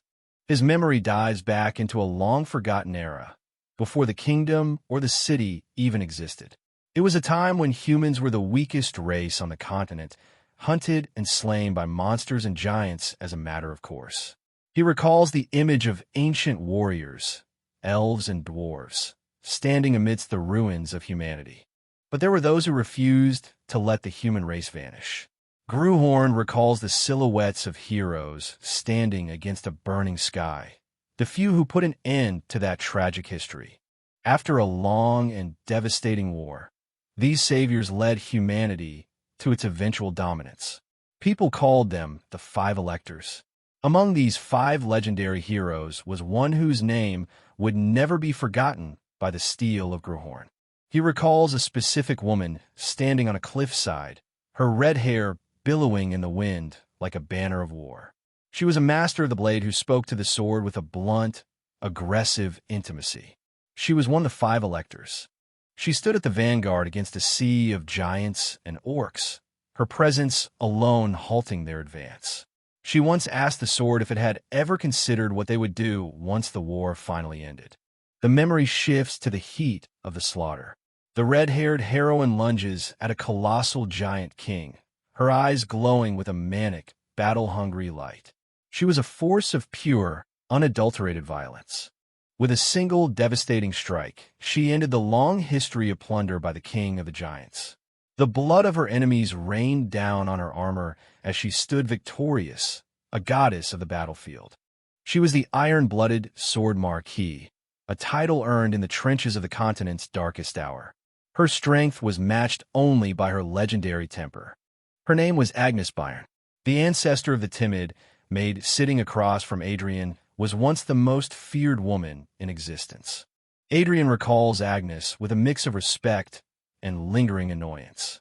He remembers her looking down at her foes with a mocking grin, her vocabulary as sharp and foul as her blade. In a memory, Agnes roars at the surviving monsters, asking how they dare crawl back into human lands to plunder again. She dismisses them as fools who only think of destruction, her insults flying as fast as her sword. The air in Gruhorn's memory is thick with Agnes's colorful language as she berates her enemies, her voice rising in a crescendo of righteous fury. She is a whirlwind of light and profanity, the ultimate warrior who had no time for pleasantries. Back in the carriage, Adrian clutches his head, a look of physical pain on his face. He reflects that just thinking about Agnes's foul mouth is enough to fill his ears with a sense of filth. The contrast between the legendary Marquis and the quiet maid is nearly impossible to reconcile. He looks at Adelia again, his gaze softened by a sudden sense of pity. He wonders what could have possibly happened over the centuries to cause the proud line of Bayern to fall into such a desperate, serving state. The coach comes to a halt. Carls calls out from outside, informing His Highness that they have arrived at their destination. Adrian's internal history lesson is cut short by the reality of the social club. Carls opens the door, looking at the prince with a calm expectation. Adrian remains in the carriage for a moment, adjusting to the sudden shift in atmosphere as the sounds of noble laughter and music drift toward him. Adrian steps out of the carriage with a grim look. He mutters, "What timing?" sensing that the peaceful reflection of his memories is about to be replaced by the shallow politics of the present. As he moves toward the club entrance, he pauses and looks back at Adelia. He tells her firmly that they will have to talk again later, his tone suggesting that he has much to discuss regarding her family's lost legacy. Adelia is left standing by the carriage, her hands clasped to her chest in confusion. She and Carls exchange a bewildered look, neither of them understanding why the prince has suddenly taken such an intense interest in her lineage. Inside the lavish halls of the club, a young man with long, silver hair rushes toward Adrian. He cries out, "Your Highness," with an exaggerated, sycophantic joy. He bows deeply, identifying himself as Bernardo of House Eli, and expresses his delight at seeing the prince so healthy. Adrian watches him with a flat, unimpressed expression. He asks himself if this scrappy-looking guy is truly the descendant of the noble House Eli. He finds the man's overly friendly demeanor immediately grating. Bernardo leans in, noting that the prince must have been through a great deal of suffering to look so emaciated. He interprets Adrian's weight loss as a sign of sickness rather than the result of intense martial discipline. Adrian offers a slight, dangerous grin. He lets out a soft "ho" as he assesses Bernardo, realizing that the man has no idea of the power currently standing in front of him. Bernardo asks if something is wrong or if the prince is still feeling unwell. Adrian dismisses the concern, stating simply that it's nothing and noting to himself that it was a very good thing he decided to come here after all. He claps a hand on Bernardo's shoulder, a predatory light in his eyes. He tells the man that today is going to be so much fun because of him. Bernardo smiles, completely unaware that he has just become the target of an ancient master's scrutiny. As Adrian walks past him into the main lounge, Bernardo is left standing in the hallway with a look of confused uncertainty. He senses a weight in the prince's presence that he cannot explain. The main room of the club is a portrait of debauchery. A group of young nobles are gathered on plush red sofas, laughing uproariously as they share crude stories. One noble is recounting a tale of how a young lady suddenly exposed herself at a party, much to the amusement of his drunken peers. The atmosphere is thick with the scent of expensive wine and shallow vanity. Nobles lounge about, surrounded by serving women, boasting about their leisurely lifestyles and their supposed refinements. Adrian watches from a distance, his disgust mounting.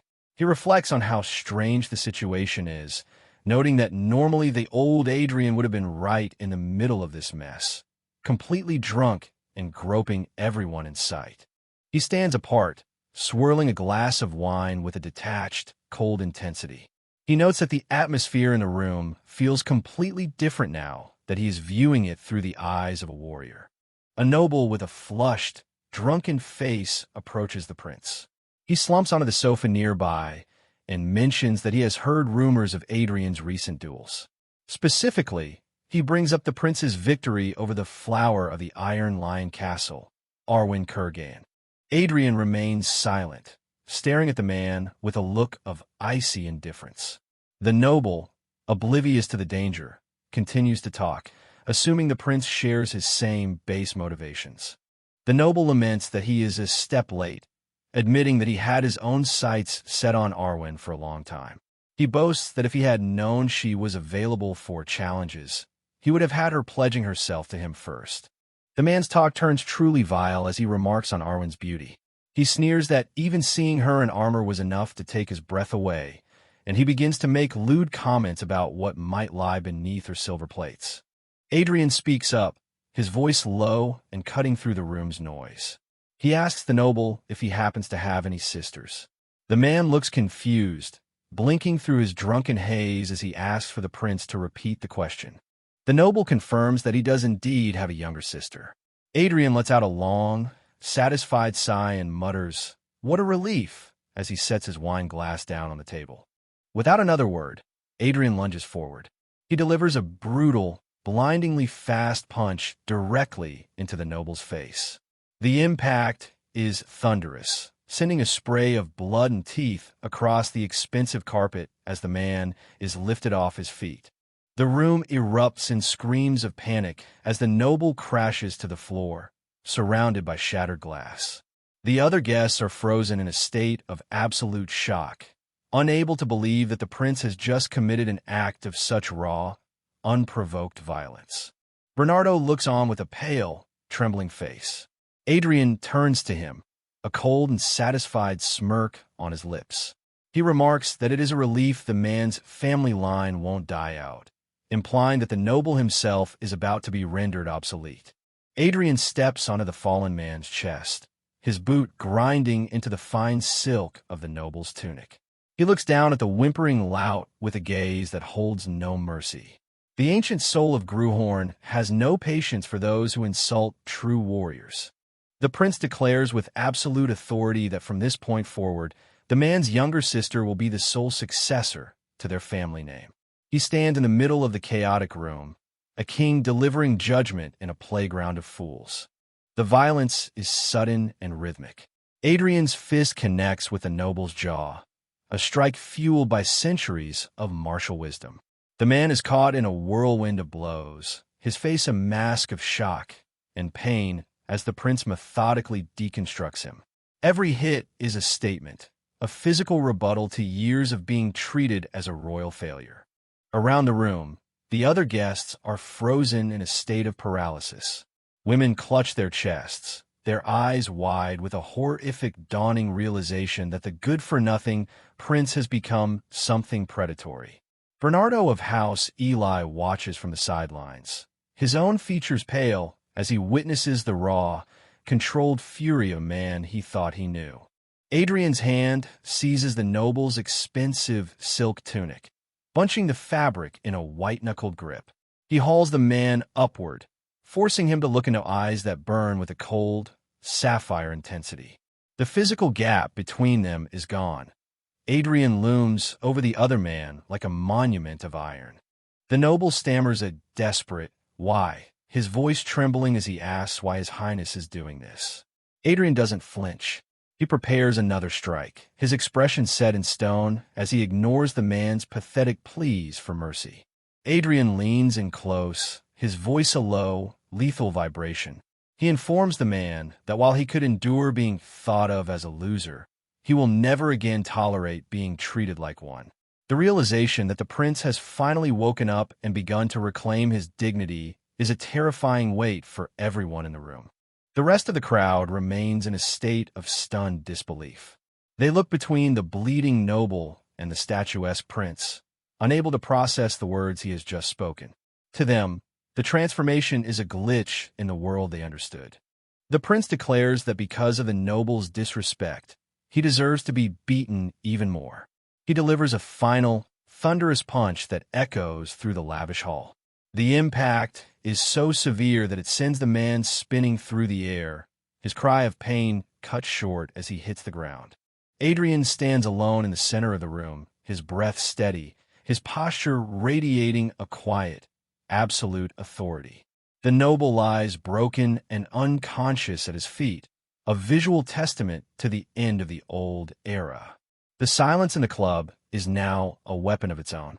The prince looks down at the mess he has created with a detached, cold indifference. He is no longer a boy playing at being a royal. He is a warrior who has just finished a necessary chore. He calls out to Bernardo, his voice sharp and demanding. Bernardo drops to his knees in a panic, stammering his compliance. He recognizes that the person standing before him is no longer his eternal friend, but a master who demands immediate obedience. Adrian's face twists into a jagged, frighteningly sharp grin.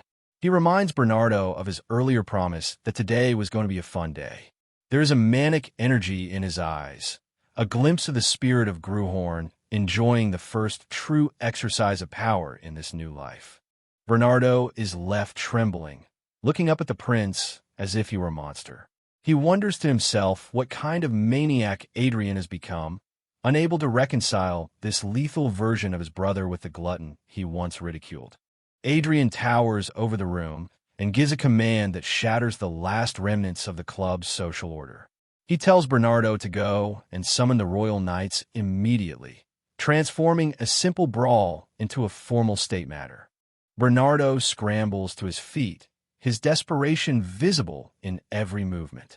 He agrees to do exactly as the prince wishes, scurrying from the room as if the very air around Adrian has become toxic. The social club is now a scene of absolute ruin. Adrian stands at the center of a circle of shocked nobles, a solitary figure of power in a room full of decorative shells. The music has stopped, and the only sound is the rhythmic thrumming of his own mana heart. With a single, dismissive glance, Adrian declares that the ladies are free to leave. He has no quarrel with them, and his voice carries a trace of the old chivalry that has long been absent from his line. The men remaining in the room watch him with wary, calculating eyes. They are terrified, realizing that the prince is no longer an easy target for their mockery. One noble attempts to sneak away with the women, but Adrian's gaze snaps to him instantly. He notes with a cold precision that he only gave permission for the ladies to depart. The man freezes in his tracks, a bead of cold sweat rolling down his neck.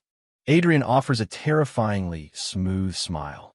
He tells the man he can leave if he truly wants to, but warns him with a chilling intensity that he will turn him into a lady before he reaches the door. The threat is clear, and the noble collapses back into the shadows of the room. The prince steps onto the chest of another fallen man, his boot a symbol of his new dominance. Around the room, the remaining noble sons watch in a state of whimpering terror. Adrian declares that he is through with their games and their lack of respect. He paces the room, noting that they failed to kneel before their prince and showed absolutely no honor. He points out that they mocked him to his face, believing their status shielded them from the consequences of their arrogance. His gaze turns particularly lethal as he mentions how they insulted his knight, Arwen. To a soul that has lived in steel for centuries, an insult to a fellow warrior is a crime that can only be washed away with blood or absolute submission. Adrian turns his back on the cowering group, looking out a window as if he were already looking into their futures. He asks aloud what specific legal charges can be brought against those who have so blatantly disregarded the crown. The doors burst open as the royal knights, led by Carls, arrive to take command of the situation. Carl scans the room, his voice clinical as he lists the offenses. He notes that they look down on a member of the royal family, which constitutes the formal crime of defamation. The knight continues, his expression grim. He explains that by coveting the authority of the royal household, they have crossed the line into treason. The noble sons look on in horror, realizing that their playful mockery has just become a death sentence or a lifetime of imprisonment.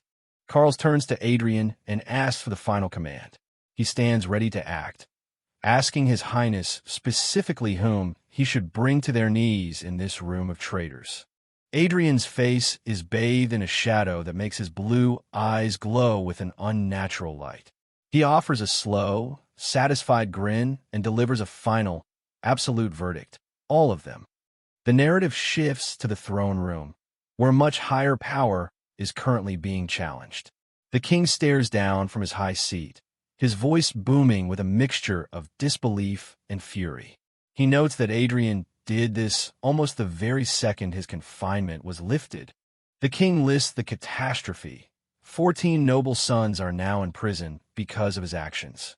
He roars about the charges of defamation and treason, asking if the prince has any idea what kind of political storm he has unleashed. Adrian stands before his father, his expression bored and indifferent. He lets the king's rage wash over him, his calm demeanor only serving to further incense the older man. The king leans forward, his face a mask of frustration. He admits that while they mocked royal authority and technically deserve punishment, the backlash from 14 powerful families is inevitable and potentially ruinous for the crown. A small, knowing smirk touches Adrian's lips. He asks his father directly if he is actually worried about the backlash from families who failed to discipline their own children. He dismisses the noble sons as hopeless kids who were already an embarrassment to their houses. He suggests that their families might even be secretly relieved to have them out of the way. Adrian tells the king that he should simply send a letter. He lets out a short, mocking laugh, suggesting that the solution to their political problem is much simpler than the king believes. The king is taken aback, asking to whom such a letter should be sent. Adrian clarifies with a sharp, calculated look, stating that it should be sent to the people who will actually take care of the problem for them. He specifies that the letters should go to the brothers and sisters of those currently in prison, the ones who stand to inherit the family fortunes now that their useless siblings have been removed from the line of succession. His political acumen is as sharp as any blade he ever served. The king is left in a stunned silence. Adrian turns to leave, tossing back a casual to the room. He mutters to himself as he walks away, wondering if his logic was really that hard for them to grasp. Back in his private quarters, Adrian lets out a long breath. He sees Adelia waiting for him and tries to offer a friendly greeting, telling her she doesn't have to be so nervous. He insists that he isn't trying to hurt her, hoping to bridge the gap created by the original prince's cruelty. Adelia reacts with a sharp, terrified gasp. She cringes away from him, her voice trembling as she asks what she did wrong this time. To her, a kind word from her master is more frightening than a shout, as it usually preceded a particularly cruel trick. Adrian stands frozen, realizing the depth of the damage done by the previous owner of his body. He stares at the floor, thinking to himself that the loser who lived here before really was a monster to this girl. He reflects on Adelia's family, noting that the line of Byron has fallen so low they barely made it onto the nobility registers. He looks at her with a mix of pity and a burgeoning sense of responsibility. Memories of the ancient Agnes Byron flash through his mind, the legendary warrior who carved through giants. He laments that the glorious history of her house has been erased and their peerless techniques severed from the world. He looks at his reflection, a grim smile crossing his face. He reflects on how their once great power and their immense pride have completely vanished from the memory of the kingdom, leaving behind only this terrified maid. Adrian activates his authority one more time. He studies Adelia's status screen, noting her incredible S-rank aptitude for swordsmanship and her high mana sensitivity. However, he is troubled by her conflicting traits, the dormant bloodlust of a slaughterer and warmonger trapped within the personality of someone who is timid and servile. The prince realizes with a start that her traits are completely incompatible. He understands now that she has the raw power of her ancestors, but lacks any of the mental discipline or heritage required to control the madness that comes with it. The system explains the internal conflict. She is a woman built for battle who is currently a slave to her own weak will. She is a tool meant to take care of others while harboring a hidden potential for absolute destruction. Adrian scratches his head, his expression one of mounting concern. He notes that she has talents that simply aren't compatible with her current life, yet she has no way to master the madness that is surely brewing beneath her calm exterior. He resolves that he should at least try to help her. He reflects on her S-rank talent, acknowledging that it would be a crime to let such potential rot in the halls of the palace. He realizes there is one gap in her personality he can use to guide her, her inherent servility. He understands that she is a person who finds a strange joy in serving a lord from the bottom of her heart. Adrian stands tall, looming over the kneeling maid. He calls her by her full name, Adelia Byron, and commands her with a voice that brooks no argument to pledge her true allegiance to him. Adelia looks up, her eyes wide and wet with confusion. She stammers, asking what His Highness could possibly mean by such a request. Adrian speaks with a clear, resonant authority. He tells her to become his knight and demands that she pledge her sword to him right now. The maid collapses further to the ground, her voice a desperate whisper. She pleads that she is not the right person for such a grand thing, her self-worth having been systematically destroyed by the years of abuse she suffered. The prince looks down at her, his gaze intense. He brings up her family, noting her own admission that the Byron name is now insignificant in the eyes of the world. He offers a deal. He will personally take care of her family and restore their name. In exchange, she must pledge her eternal allegiance to him and serve him as her only true master. He leans in, his eyes glowing with an ancient wisdom. He tells her that if she cannot control the madness within her own blood, then he will do it for her. He promises to be the anchor for the power she is afraid to touch. Adelia stares at him, her world spinning. She asks if he really means what he says, her voice trembling with the first spark of hope she has felt in years. Adrian answers with a simple, absolute yes. He promises that if she wishes it, he will bring her family to the royal capital so they can be safe and together. Adelia's face lights up with a radiant, tearful joy. She cries out that she will do it, her previous fear replaced by a sudden, fierce devotion.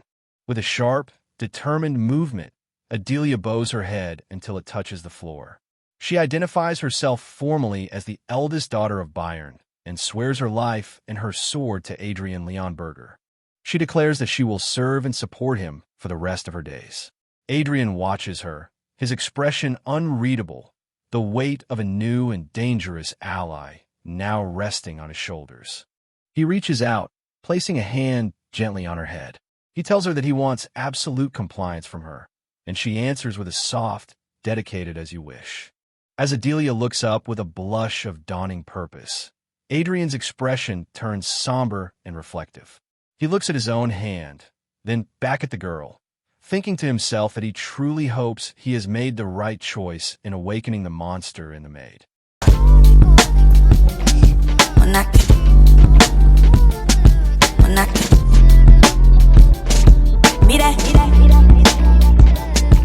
Mira.